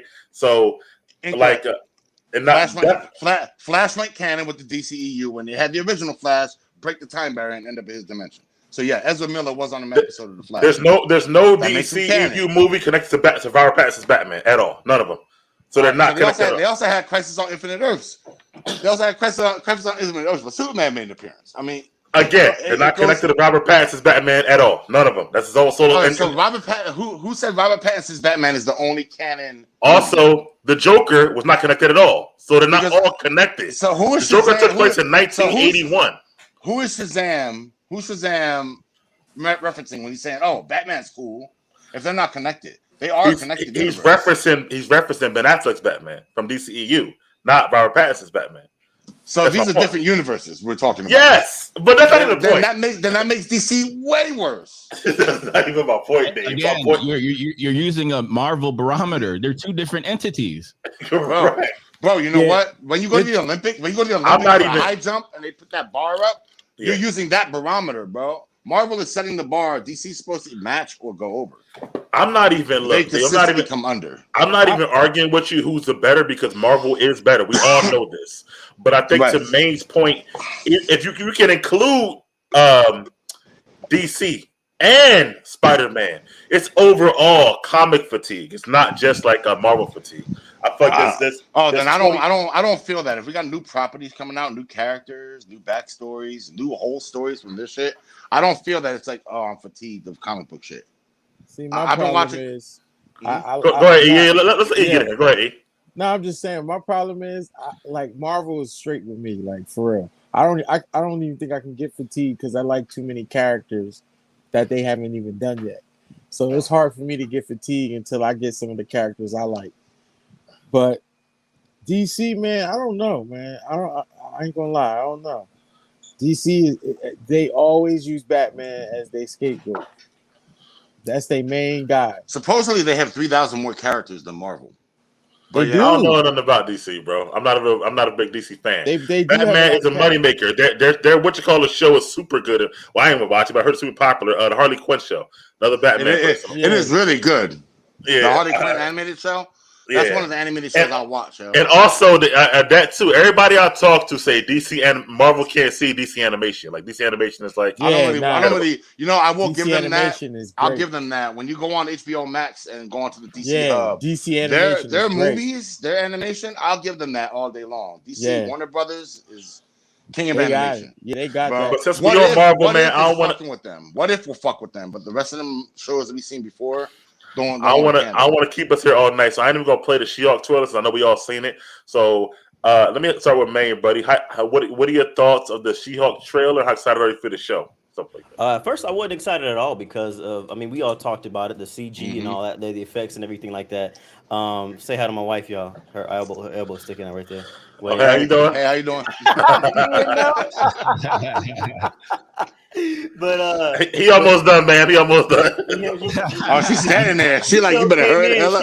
She was like, hello, and I was like, she like, okay, all right. But, bedtime, man. Yeah, man, listen, okay. But yeah, I think that we had the issues with the CGI and everything. Honestly, after watching it, I think it could be an interesting show.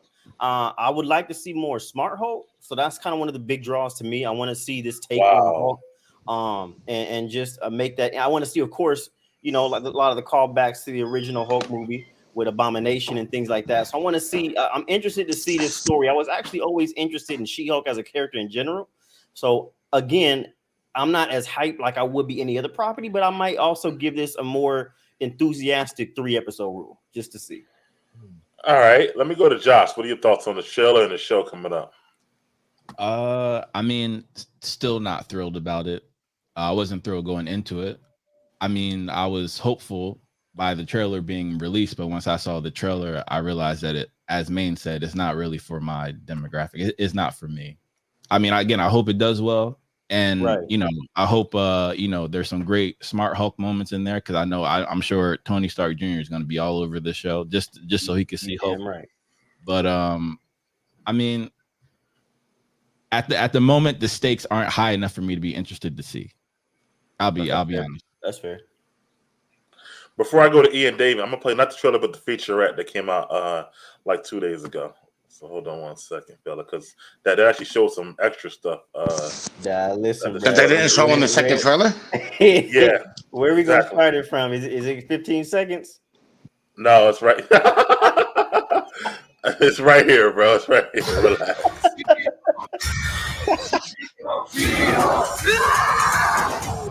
It's true. I'm a Hulk.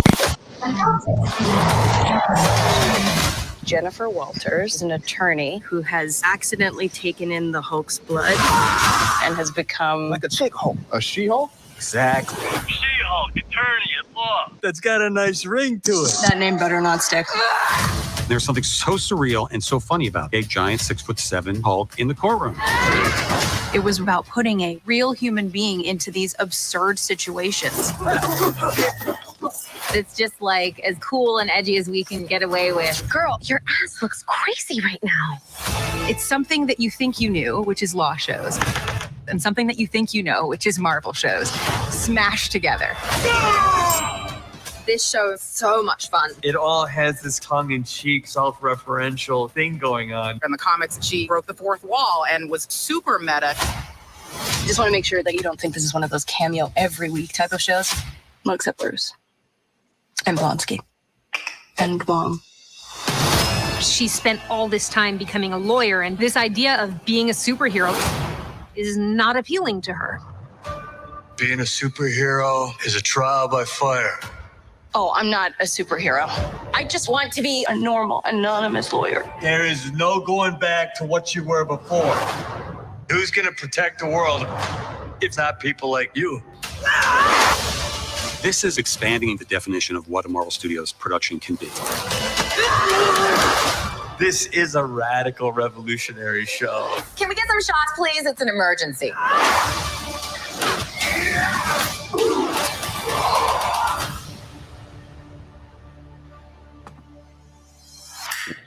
All right. Wow, you heard it from himself. Expanding what the studio is doing. All right. So after the featurette, Dave, what do you think about? Oh well, yeah, I did see that. You put that in the room actually. I thought you had something new. Nah, this show perplexes me because like when I first saw it, right? When we first saw it, we all had our same reservations about the CGI. We're like, yo, it looks horrible. It looks like they stuck Bugs Bunny in this motherfucker. And then they come around and redo it and totally redeem themselves, I think. The CGI looks crisp. It looks semi-realistic. I'm not going to say it's 100% realistic, but it definitely looks semi-realistic. And more importantly, and with the second trailer, they actually gave the show more of a plot now that was better than what I first thought. The first thought, it was just going to be a legal comedy. And I'm like, boo. But then you see Wong pop up. You see Daredevil pop up. You see her. They're really focusing on her training. You see Titania, Jamila Jamil pop up. And everything looks really crisp, really good. The one thing I'm still going to say that I don't like about it is that she's breaking the fourth wall. I don't like that shit. But then she did it in the comics still all the time before Deadpool. She did it in the comics. She did it in the comics, and it's fine for the comics. But when you're in the real world, MCU, and you're in this, you're being woven into this tapestry of the story that's being told. I don't want her in the middle of fighting Kang to turn and look at me and be like, "Oh, this guy's gonna be a high problem for me." I don't need that shit. Like, keep that fourth wall shit. So you didn't like it in Deadpool? But I was saying that would be dope though, right? And then hold on, Captain America walk in and be like, "Who you talking to?" No, like Deadpool. Deadpool is different. Deadpool is actually psychotic and insane. So it plays. She's lucid. But she did it before Deadpool in the comics. Right, she did. Well, yeah. I'm not, but no, bro, it's not playing. Okay, so when Deadpool does it, it's a play on his insanity. They're saying that he's so insane that he possesses a super sanity, that he knows that he's in the comic. Nah, when she do it, that's not one of her abilities. She did it. I don't know why. I don't know why they ever had her break the fourth wall to begin with. Go ahead, E. All right, listen. I love it. I love everything about this show right now. I can't wait. And I'm glad. Listen, I watch so much Marvel shit. She better talk to me. She better tell me something. Bump all that. They've been getting my money for years. So she better say something to me. That's right. You know what she said? She said she ain't got to pay your money, so she got some shit. That man E said, "Come and talk to me." Watch this. I like the fact what Dave said about Wong and other people, Frogman and looks like Daredevil. Like, I like that. Yeah. Wong is, I said, the hardest man in the MCU apparently because he just hired him everything. He's like the new Nick Fury and shit. So, but it ups her enemy level too, right? Like if you got Wong involved, obviously it's not some shit that could just be beat up by a regular guy on the street. So yeah, I love it, yo. It adds a lot to the story. Yeah, I think, and it's also 9 episodes, not like the usual 6 we get. So I think that's a good thing. That's fine. And of course we'll be reviewing it on this channel. So I do. I mean, now, man, it's funny. You want to see more Smart Hulk, but most people are like, I want to get back to Rageful Hulk. So it's interesting that you said that to me. Nah, I like Smart Hulk. Okay, I got you. I think I like Smart Hulk because you are looking at somebody who's more restrained and less I guess you could say dangerous to everybody around. He's to use a phrase that somebody else said, he's very lucid and he's aware and he's cognizant of what he's doing. He can talk like Bruce Banner, but he can fight like the Hulk. You know what I mean? So it's like I prefer that because we'll get much more depth and less one-dimensional from him. Instead of saying, okay, when he's green, you know what to expect. He about to be just going crazy. And then when he this guy, right, when he just Banner, he just a mild-mannered guy who don't like fighting. When you merge the two together, you can make him more compelling on screen. I feel. So I'm looking forward to seeing more Smart Hulk. It's crazy because I feel like Mark Ruffalo looking more and more like Bill Bixby from the '70s show. So I think that's gonna be. I'm gonna see like I'm hearing on her show. That's doom, doom, doom, doom on the show. Like other shit. Dave, which one do you prefer on the MCU? Smart Hulk or Rageful Hulk? Smart Hulk. You could actually make a movie around. Right. Like, you can't make a movie around a dude just screaming at the top of his lungs. Like that. I think that was the problem with his comics. Like I came up on his comics, and that was always my biggest problem with his comic books was that he would just be Hulk on the rock, and then he'll go fight some meaningless villain, and it was a good. He was a great character, but just can't carry his own book. Because of the screen shit. When he became Grey Hulk, though, Joe Fixit, and he started having a mind of his own. That's when all the Hulk stories really started taking off. So I like Smart Hulk better. Okay, we're a little over time, but we almost done. I don't know. I know May about to get slapped up a bit, so we got. My wife is sitting right. You see her elbow right there again. You see right there? Look, that's what I'm trying to. I'm just sitting like just looking facing forward. I don't want to turn. I'm sitting right. Man's review's about to be like, I love it. Next. Hey, Maine, if you need any help, 2 blinks. Listen, if I need help, I'll blink twice. Man, he'll get that quick slap. He just blinked, Joe. He just blinked. Remember when you was a kid, you got slapped real quick, you didn't see it coming. That's what man gonna get. Like, what the hell? Look, and then your head just turn. You be like, bah, you be, right. Tears start welling up. I dare you to cry. Yeah, you definitely don't want to get something to cry about. That's my father's law. I'll give you something to cry about. After you hit me, like, what are you talking about? You clearly get something to cry about. Do you know what something to cry about is? But you clearly already did it.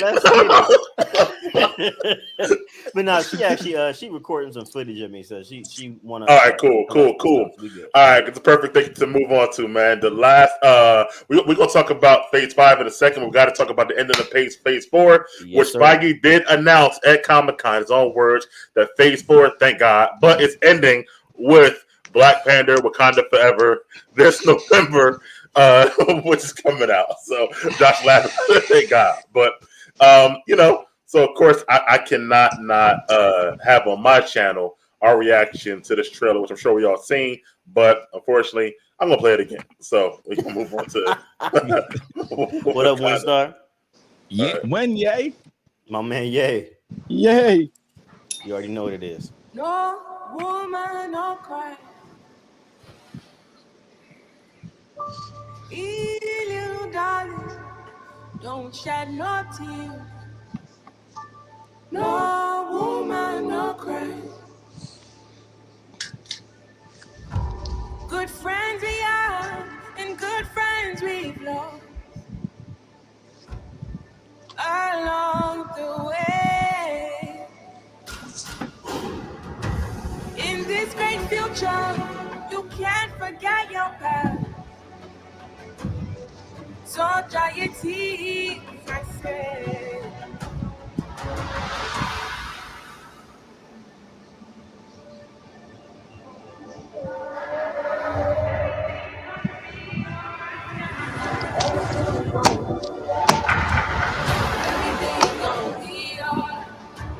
Everything's gonna be alright.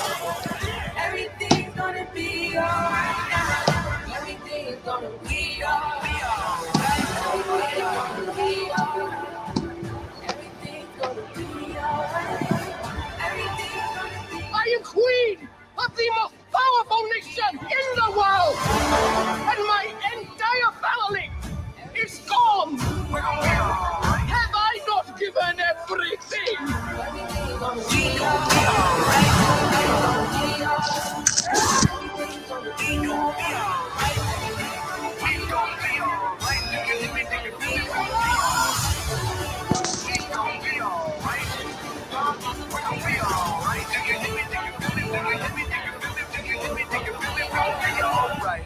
And when I wake up,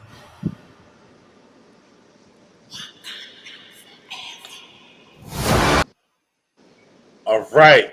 I gotta start with E. I know you'll come with a lot of energy about this trailer, bro. What'd you think, man? Oh man, I thought that shit was beautiful. I love the fact that when they was walking through, they had the she was sure he was holding the mask. With Chadwick Boseman, I felt that in the heart. Thank you, Winstar. Now them dudes in the white kind of look like them dudes that be in the background of Kanye. His church session. Yeah. Sunday service. Yeah, they definitely look like they came from that. But for real, the Atlanteans look great. The Namor being born underwater, showing him coming out looks great. Hope they say he's the first mutant.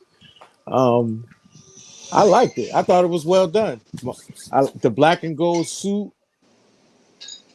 I'm ready. I see Namor balled up over there, so somebody put him on his butt. Okay, all right, good look, E.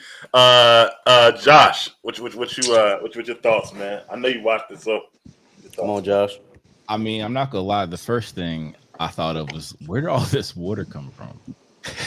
We see like a lot of Wakanda. Like, I was just surprised we saw so much water this time, because you only see it when you like fly over into it. Mm-hmm. I thought that was interesting that you had like a whole like limitless ocean view. Yeah. So I was, because it's supposed to be in the middle of Africa, so that was very intriguing to me.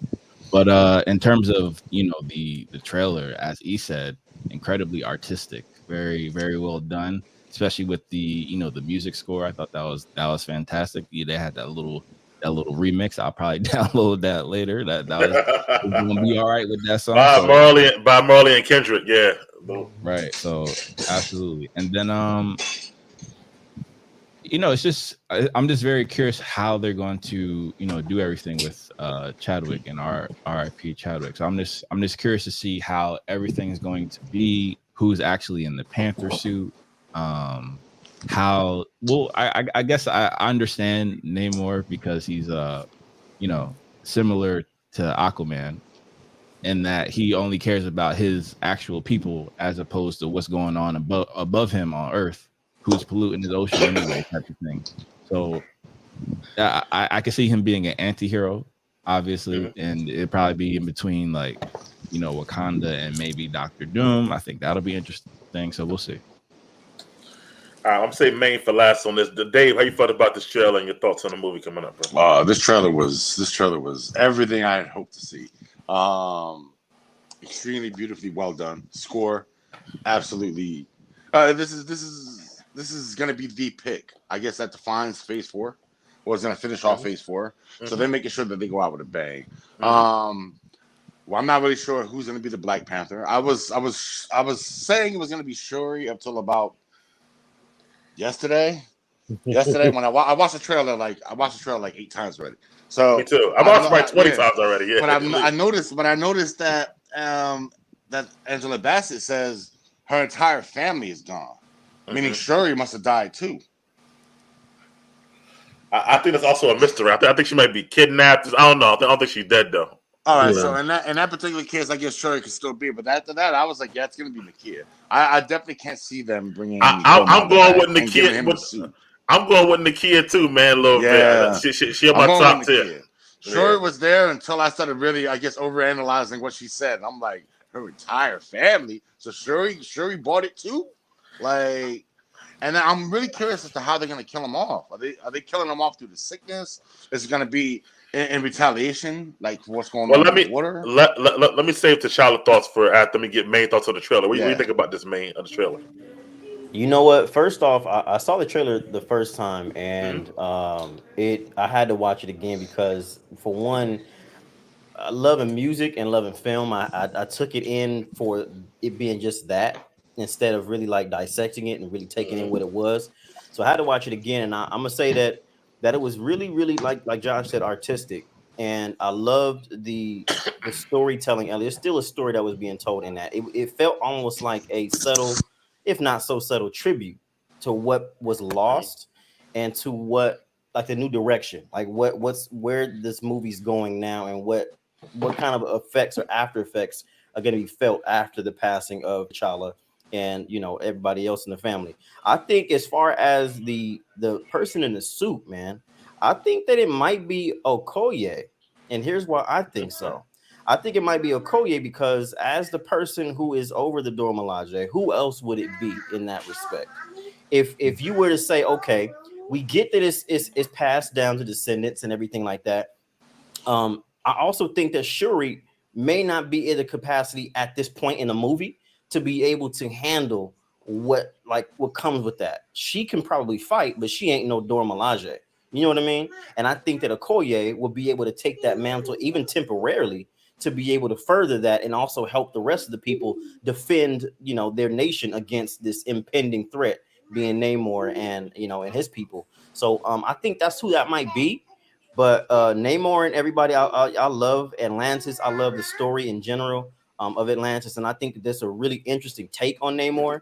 I know Namor ain't with that BS. He don't play that, and if he has to come out of the water, somebody getting his paws, and that's kind of how it goes. And I'm interested to see how they're gonna do that because Namor does not play, and so I'm really interested to see what kind of route they take this story and how it affects the rest of the phases.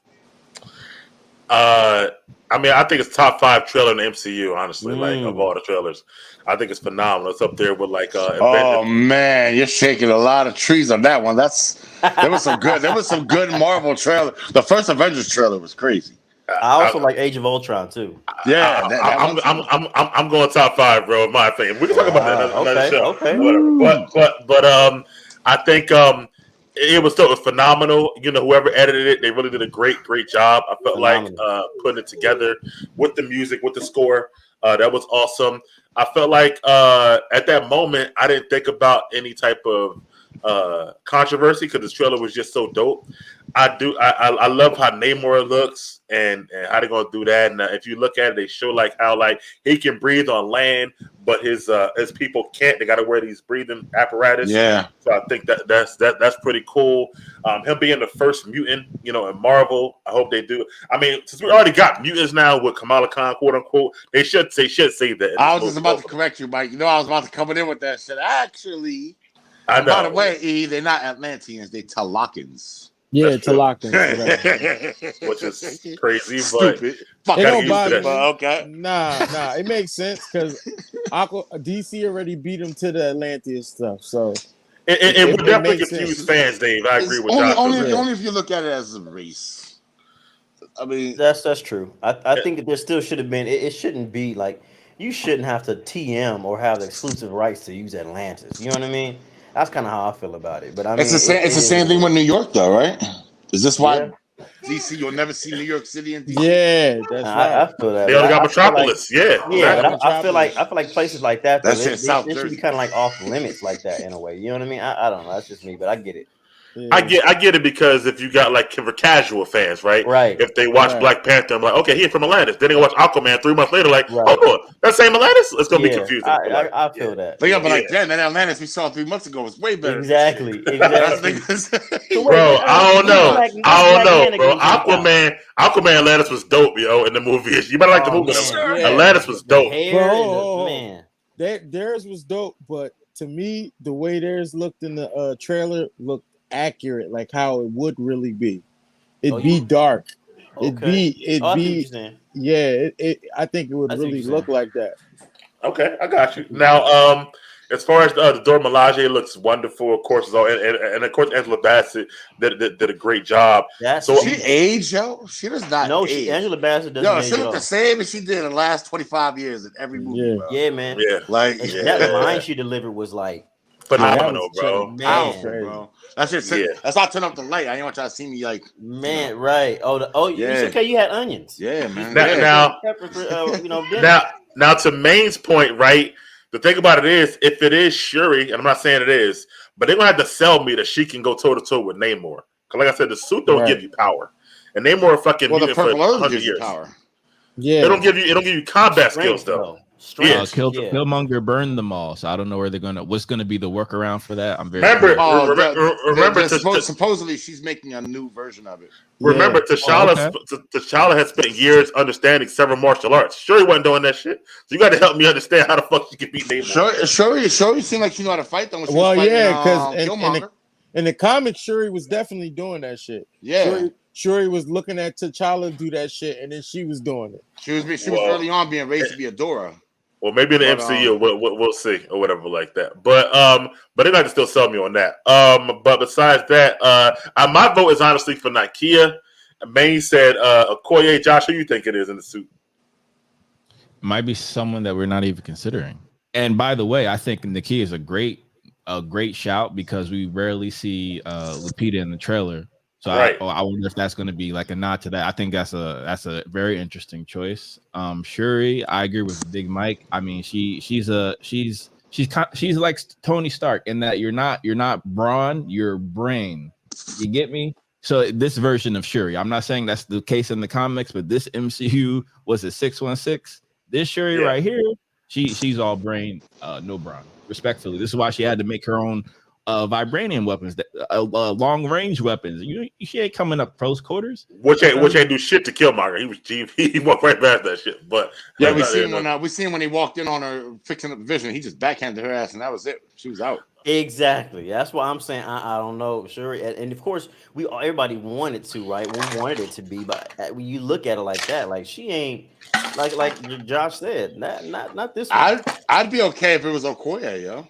I'll be it'll make a lot of sense. Okay, actually, if Okoye takes over that role, man. But she needs that herb though for me to believe it, because even T'Challa had it, even Killmonger had the herb. You gotta have the herb. It has to and I think that's why, like Dave said, especially to fight Namor. There's something being crafted to supplement that and to replicate that effect. And if that's the case, to me, if you go based off of that serum or whatever it is, that herb or whatever to enhance abilities and all that stuff, Okoye is my first choice. Yeah, you right Hands about down. that because she know how to fight, like how y'all saying. Got hands. Give it to her. She do.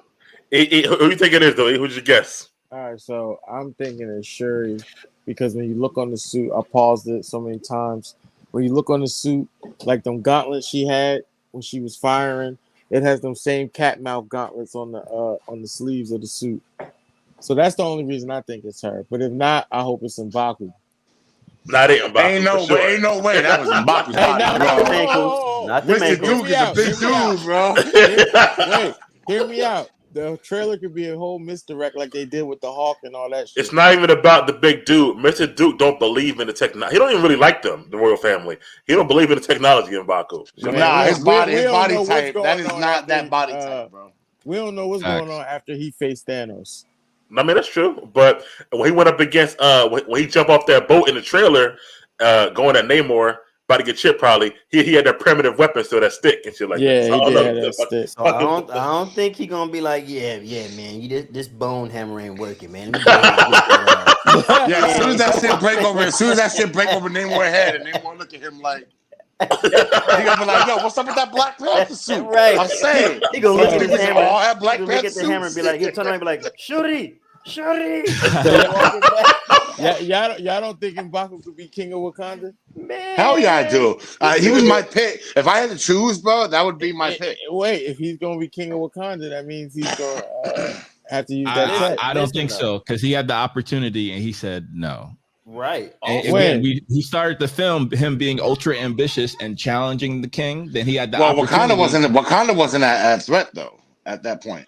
It wasn't Wakanda that was being threatened. It was the rest of the world. He can give two shits. And that's what I'm Wakanda, saying. his home being threatened. Exactly. That's what I'm saying. He respectfully, he's not worthy to be king. Respectfully. Yeah. And I think if you put the suit on Mbaku, it would be like going from a Spider-Man, somebody who's agile as Spider-Man, to replacing it with somebody like Arnold Schwarzenegger. He ain't about to use that suit to his full potential. He ain't gonna. And I'm still more on the mental. I think Mbaku's political views. He don't like the way the royal family operate, and I don't think he changed that shit yet. He'll fight with him alongside him to protect the whole nation, but he ain't about to wear the mantle. Hey, Big Mike, you think he's a petty Tendergrass as well? All right, he'll fuck with them like that, bro. For real. Like you see in this movie, he back on top of his mountain and shit. Like what the fuck y'all want? Like what the fuck y'all done here? Shit like that. Like. I think like being that fucking. I'm not gonna lie. To Dave's point, I hope they don't do it. I hope they don't do that. I feel like we saw Bass and Thor: Love and Thunder. Bring her back in this. Give her whoever is Okoye. Excellent. You're a wonderful warrior of Wakanda. You're worthy for the Black Panther herb. All that. You get it from the god herself, right? I think goddess herself. I think that'll be more interesting. For me personally, Maine, I got to put you on the spot because I really never got your views on this, bro. So, how'd you feel about the recasting of T'Challa? Did that bother you or not bother you? You know what? It doesn't. I'm not one of those people that get all up in arms about artistic direction and choices because I still feel like that just means that you have to. This is a chance for them to prove how creative they are and they can be. To still tell a story. I don't need to see T'Challa in CGI. I don't need no goddamn Tupac hologram of T'Challa in a suit. I don't need no hologram Tony Stark. I don't need none of that stuff. You can still tell a cohesive story and piggyback off of the last movie without having to explain or having to recast somebody or trying to figure out some way to make it work. I think that it's totally fine. He's gone. It happens. And if they address that in some kind of way, it's okay, and they can still figure out a way to press forward. I'm not one of those people that gonna get hung up on the past. The fact is, unfortunately, he's not with us anymore, so that should affect the properties moving forward. Right. Yeah. So my belief is Shuri's in the suit, M'Baku's gonna be king, and my wish is to bring back. Hopefully, Killmonger. I think that's Josh wish too, actually. Right. I want to know if we're gonna see the White Wolf in Wakanda though. I don't think so. I think the White Wolf is off to Captain America 4. I think he went. In New World Order. New World Order. What I a know. title. New World. I was like, what the fuck? NWO, Hogan and shit. New World Order and shit. Hey, that's not the gonna New be World action. Order they talking about. But I'm I know. gonna leave that offline. I'm actually surprised though, man. I'm surprised that the New World Order can be still used by other companies and shit. I'm surprised it's not trademarked already. Oh man, because of that same thing, like Josh just said, nobody gonna touch that.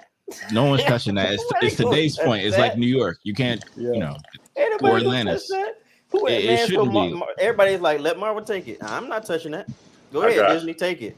I don't want it. Well, And they took it too. Well, speaking of Phase 5, and thanks guys talking about the Black Panther trailer, which we're all going to be. I can't wait to talk about that, like the whole show about that movie. I'm going to watch that at least 3 times that weekend. I know for a fact. But that's just me. But let's talk about Phase 5 because we got that right here. And we talked about New World Order. That's right there up top. I know it's a little small, guys. But the first one's Quantumania, Secret Invasion, Guardian. So you might know the list already, but from that, I'm going to make it a little bigger for you. What you guys thinking of this list and how you feel about it? I'm super suit, bro. That Quantumania is the first one up. Oh my god! Right, I can't wait. I need fire Kang now, bro. Yes, I'm tired of this trickle shit. Turn the Kang faucet on all the fucking way. He should be making appearances in at least 1, 2, 3, definitely 4, Loki. 4, 5, yep. 6. At least 6 of these he should be making appearances in, bro. Like, oh man! And now I'm hearing Quantumania is going to be a team up flick. Yeah, I'm hearing that too. I think the team up is the team they got. Ant-Man, Wasp, Ant-Man, and Cassie and Stature. And Stature, yeah, that's what I think. Which is a team technically, but I don't know. It's kind of like a family. I don't know. All right, Dave. Well, since you said you spoke first, I mean, I know you souped about it. Anyone in particular, your most for Phase 5? I'm talking about now. Your most anticipated? Yes, Quantumania by far, bro. I'm sorry, I need more Kang, man. I need him. Like, yo, that whole last episode of Loki, bro. That shit set where this MCU thing is going, and I'm mad that I haven't seen anything since then regarding that. I don't think Kang gonna be what I want to say in Quantumania. I mean, as big as we think he's gonna be in Quantumania. I think because he's gonna be the main villain. He's the main villain. I think it's a misdirect, Dave, but you'll see something like that. Because remember they bringing in what is his name? MODOK. Yeah, in Quantumania.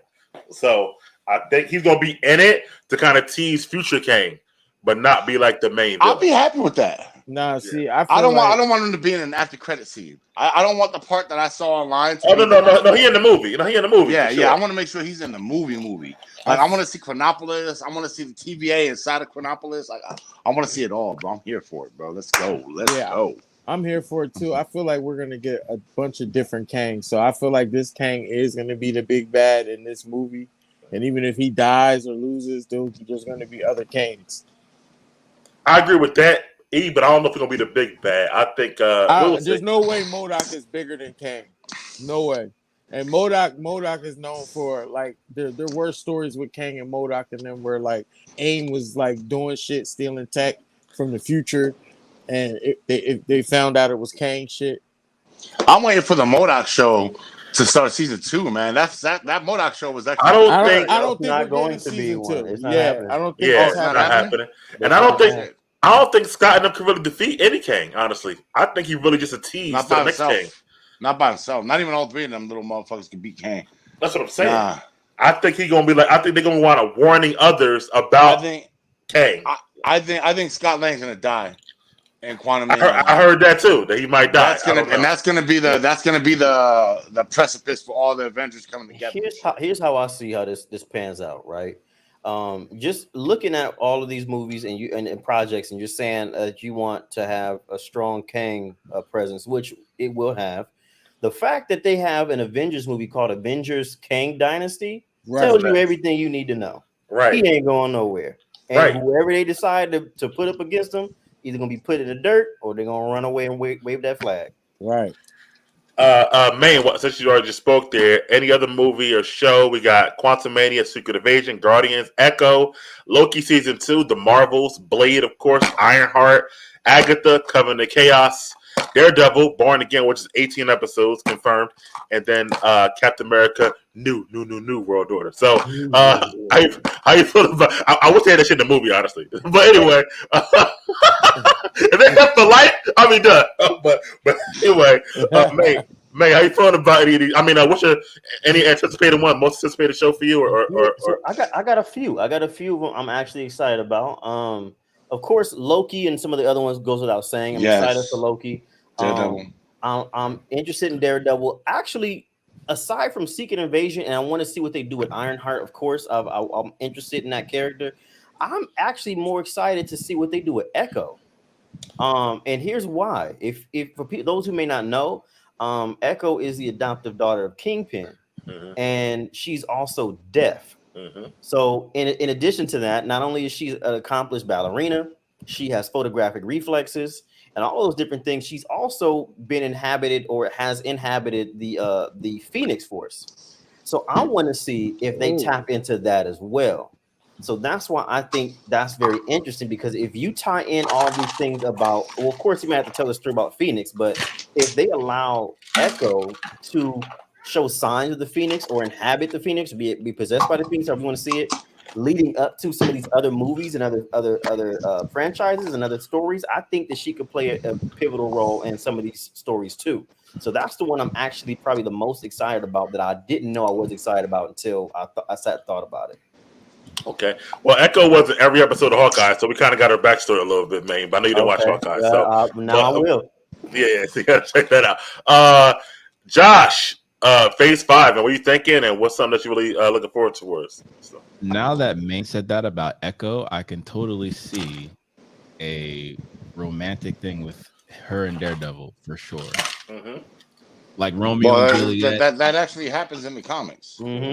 Yeah. Oh, there you go. Yeah. I mean, that's a storytelling right mad there. cheeks in the comics, bro. So instead of He Electra, claps they're gonna cheeks do her. like crazy. They're gonna do Echo. Well, no, Electra coming and Daredevil Born Again. They already casted her. Oh, word? Yeah. Is it Jennifer Gardner? No. I hope it's Ella Young, bro. She did an excellent job. She really did an excellent job as Electra on Daredevil in season 2. It's not her. It's not her, Dave. They recasted it. No, they recasted it. But Dave, you're right though, because Daredevil like fucking Ray Charles. He blind to get mad cheeks and shit. Bro. Like he be fucking.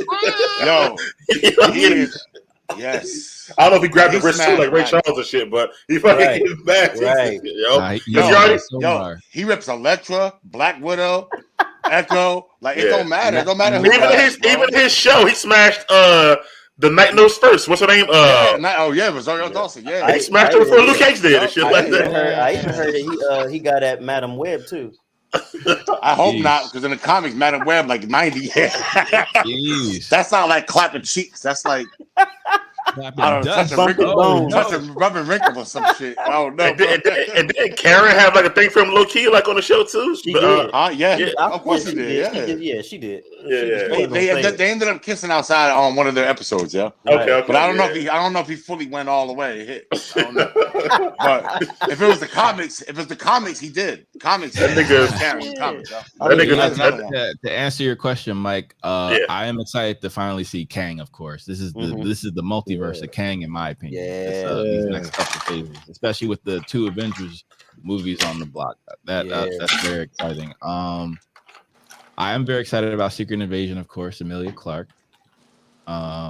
Concerned about the Marvels because of Miss Marvel. Guardians, I hope they don't mail it in like the last season of every show that we love, because James Gunn is kind of prepping us for us to be like, hey, manage your expectation, guys. I just wanted to have a great ending. You know, so well, just not to cut you off, Josh. He was at Comic-Con too with the whole crew, and they were talking about like it's really going to be more about Rocket's story, how he became Rocket and stuff like that too. So, and of course you got Adam Warlock in there too. So I don't know, it might be good. So we'll see. And what you got, Adam Warlock, and you got the Maker. It's going down. We got who?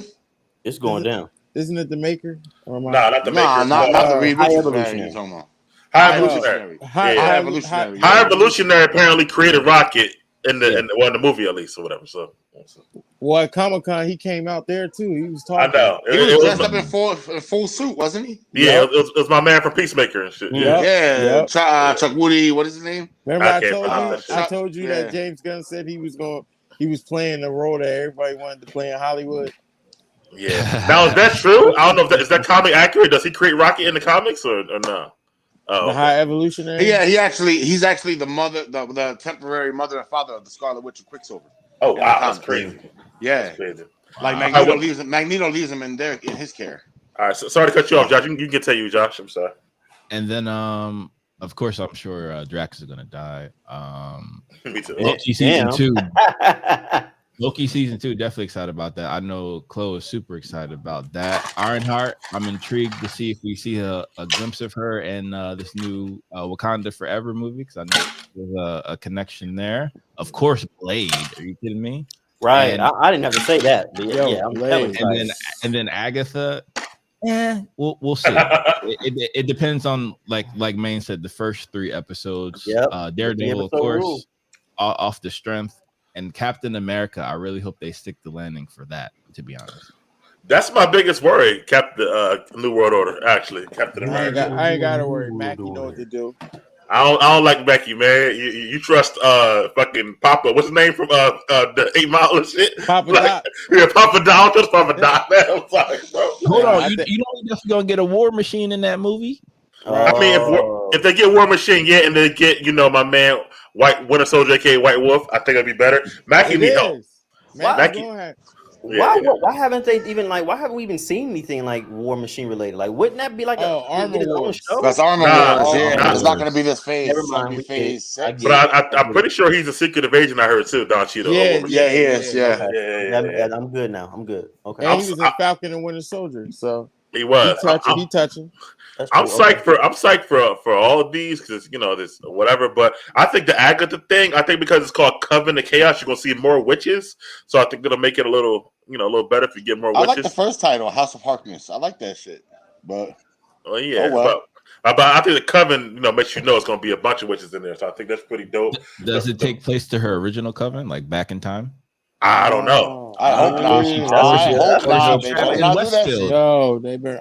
That's a good point. They better not do that shit, bro. You want to see her trapped in Westfield? Because that's I want to see her breaking out of Westfield and going to do her own shit. That's a good point. Yeah, right. I think that. Scarlet Witch done did. You know what I think? Scarlet Witch, bro. I'm about to say. You know what I think, Dave? I think when that building fell on Scarlet Witch at the end of that trip, I think the spell broke for Westview. I think Agatha got out.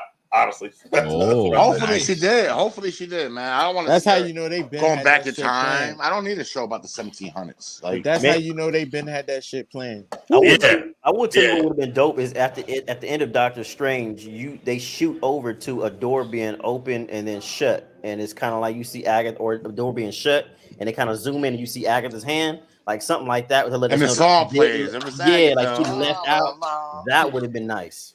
But I'm telling y'all now, man.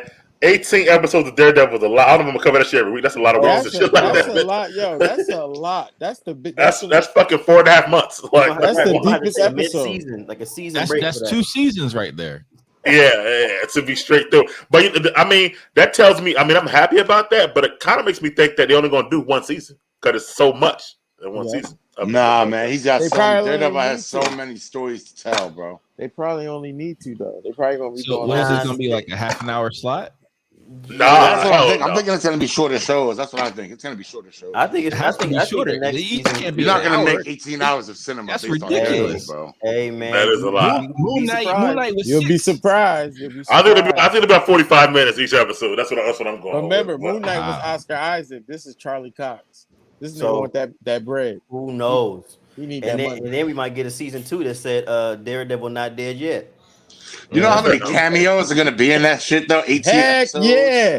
You know how many people are going to have to show up to keep it interesting? I need Luke Cage. Well, what Feige did say, he wants Daredevil to stay street level at a street level hero. So I think there's a lot of street level heroes. The real defenders are Spider-Man, Iron Fist, Luke Cage, and Daredevil. That's the real defender scene.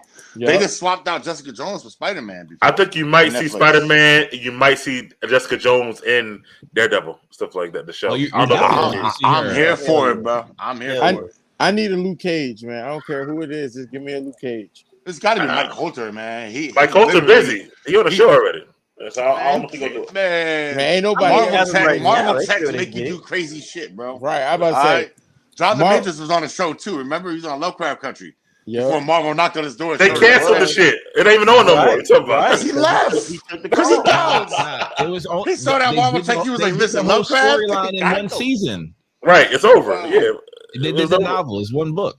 It's only one book. Well, from what I understand, they left it open. They left it open to be a second season, though, right? Right, but they were going to go off the source material, and then you lost one of your best actors. That wasn't going to work. Right, I lost the best actor probably on that show. Well, he also in Creed 3 that's coming up too, Jonathan Majors. In a couple weeks. Teamwork with Michael B. Jordan. This is why they need to bring Killmonger back so he can have some scenes with Kang. That's all I'm gonna say. Ooh, that'd be fire. I'm worried about Creed. That's another story. But anyway, I'm excited for Phase 5. Moving forward, and how the changes happen. Now, Phase 6, which is the starts with Fantastic Four, and then we got the King Dynasty, Avengers, and then we have Secret War 6 months later. So, Dave, how you feeling about that? With the announcement Phase 6, it's hard to feel anything about something that's far off, but it's all going to depend. You're going to have to ask me this question next year after I see some of the shit pan out to see where they're going with it. Because Civil War was a disappointment to me because the scope of the real Civil War in the comics was like hundreds of heroes versus hundreds of heroes. Here we had 7-on-7 and shit like a basketball game. So yeah, so I don't want Secret Wars to be 5-on-5 and shit. 5 heroes here, 5 heroes there. I want it to be a lot, bro. It's got to be the biggest ensemble piece Marvel ever did in order for me to be excited about it. Okay, that's just how I feel on it. So, let me skip over to Josh. Josh, how you feeling about the fact they named this the Multiverse Saga? We got Fantastic Four in Phase 6, also 2 Avengers movies 6 months apart. I think one of those movies is probably going to get pushed back the same way Endgame did, to be honest. Marvel has a habit of doing that. So I think that's just going to... And it makes more sense. Like, you want that anticipation, similar to how, the weekly show model, you build that anticipation, make it an annual, right? Build that up, like how they did with Endgame. That's just my opinion. And then, I think that it'll be interesting to see how many cameos they have in this multiverse saga, because that actually might be fatiguing for some people. It depends, right? So for me personally, I wouldn't mind having someone like a Ryan Gosling play like a multiverse Tony Stark that comes to 616. I wouldn't mind that. I think they should cast Ryan Gosling as Ghost Rider, but that's just me. But E, how you feeling about that Fantastic Four and the 2 Avengers movies back to back like that? Man, that's good because that means Fantastic Four gonna be in the mix. Correct. I can't wait. Listen, I'm ready. It's about time they went in the motherfucking toy box, went in there and got them characters out. It's about that time. Okay. At any other time, the movies they act like they're scared to do it. Besides Infinity War and Endgame, but now we really gonna get what we've been looking for. So this is the time. In May, last thought on this Phase 6, Fantastic Four, 2 Avengers movies back to back. Honestly, I'm probably more excited for Phase 6 than anything else, because we might be able to finally hear "Let's go, bub." Like that. Like I think we might get X-Men. Like we might start to see these stories coming up. That's what I'm excited for. I want to see more of that. We set the tone right with the movies. That gap, there has to be some X-Men story in there. Something has to go. And that, to me, the fact that he only gave us a taste for Phase 6 and where we are now in Phase 4, moving into Phase 5. Oh man, I can't wait to Phase 6, man. I think that's to be the most hyped phase so far. I'm excited. Yeah, I agree. My issue is, and I'll be quick with it, is that like I feel like that I know they'll all come together at once, but I feel like that some of these endings of these stories they're not kind of bringing back before they got new shit coming out. Like you got Eternals, which at the end of that it was Eternal left on the Earth, and then 3 of them left, and 3 of them are there. What's the follow up to that? You know what I mean? It's like these. Yeah, it's like these follow-ups aren't happening to be enough or whatever like that. So I just want to see. And now we got Thor with a daughter. So what the fuck? Like, if we're getting Thor 5 before Avengers, like, I don't know what the hell's happening now. I'm a little bit confused, but I'm excited for those movies. I like Dustin Daniel Craig, who directed Shang-Chi, to do the Kang Dynasty. So I think that should be dope. And I think we'll get Fantastic Four, possibly a character or two, as a post-credit scene in Quantumania. That's what I feel like. So, Dang, really? I think so. Yeah. They don't even. Well, they have what? It's August now. September, October, November, December, January, February. They got February to cast the guy.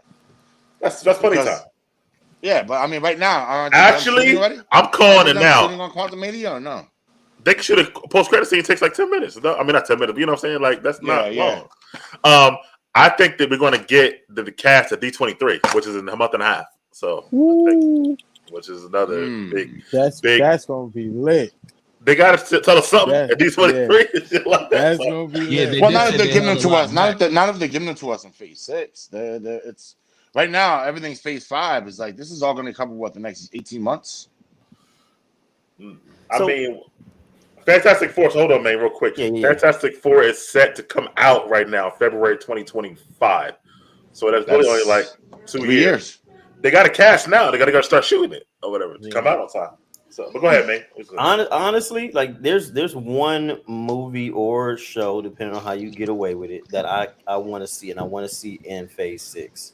And I know it's a long shot, but I've wanted this ever since I even found out it was a thing. Give me X-Force, please. Give me X-Force. Give me X-Force. That's all I want. Give me X-Force. You technically had them in Deadpool 2. yeah, but give me like a X-Force proper, man. Yeah. Phantom X, like Domino, like give me the red, black, and gray suits. Give me like come on, please. Cannonball. Please give me X-Force. That's what I want. Phase 6, let's go. Come on, Feige. Hear my prayer. Also, I fucks with Zazie Beetz is down. I like Zazie Beetz, but I also I think we're going to get the Deadpool announcement in D23 too in a month and a half. Yeah. As well. So I think that's going to be big. But anyway, gentlemen, I know we went over, but this is Marvel, DC, Comic-Con. I appreciate all you guys coming on and talk about this stuff. Happy that we talked about it because it was a lot to talk about. So I appreciate you doing that.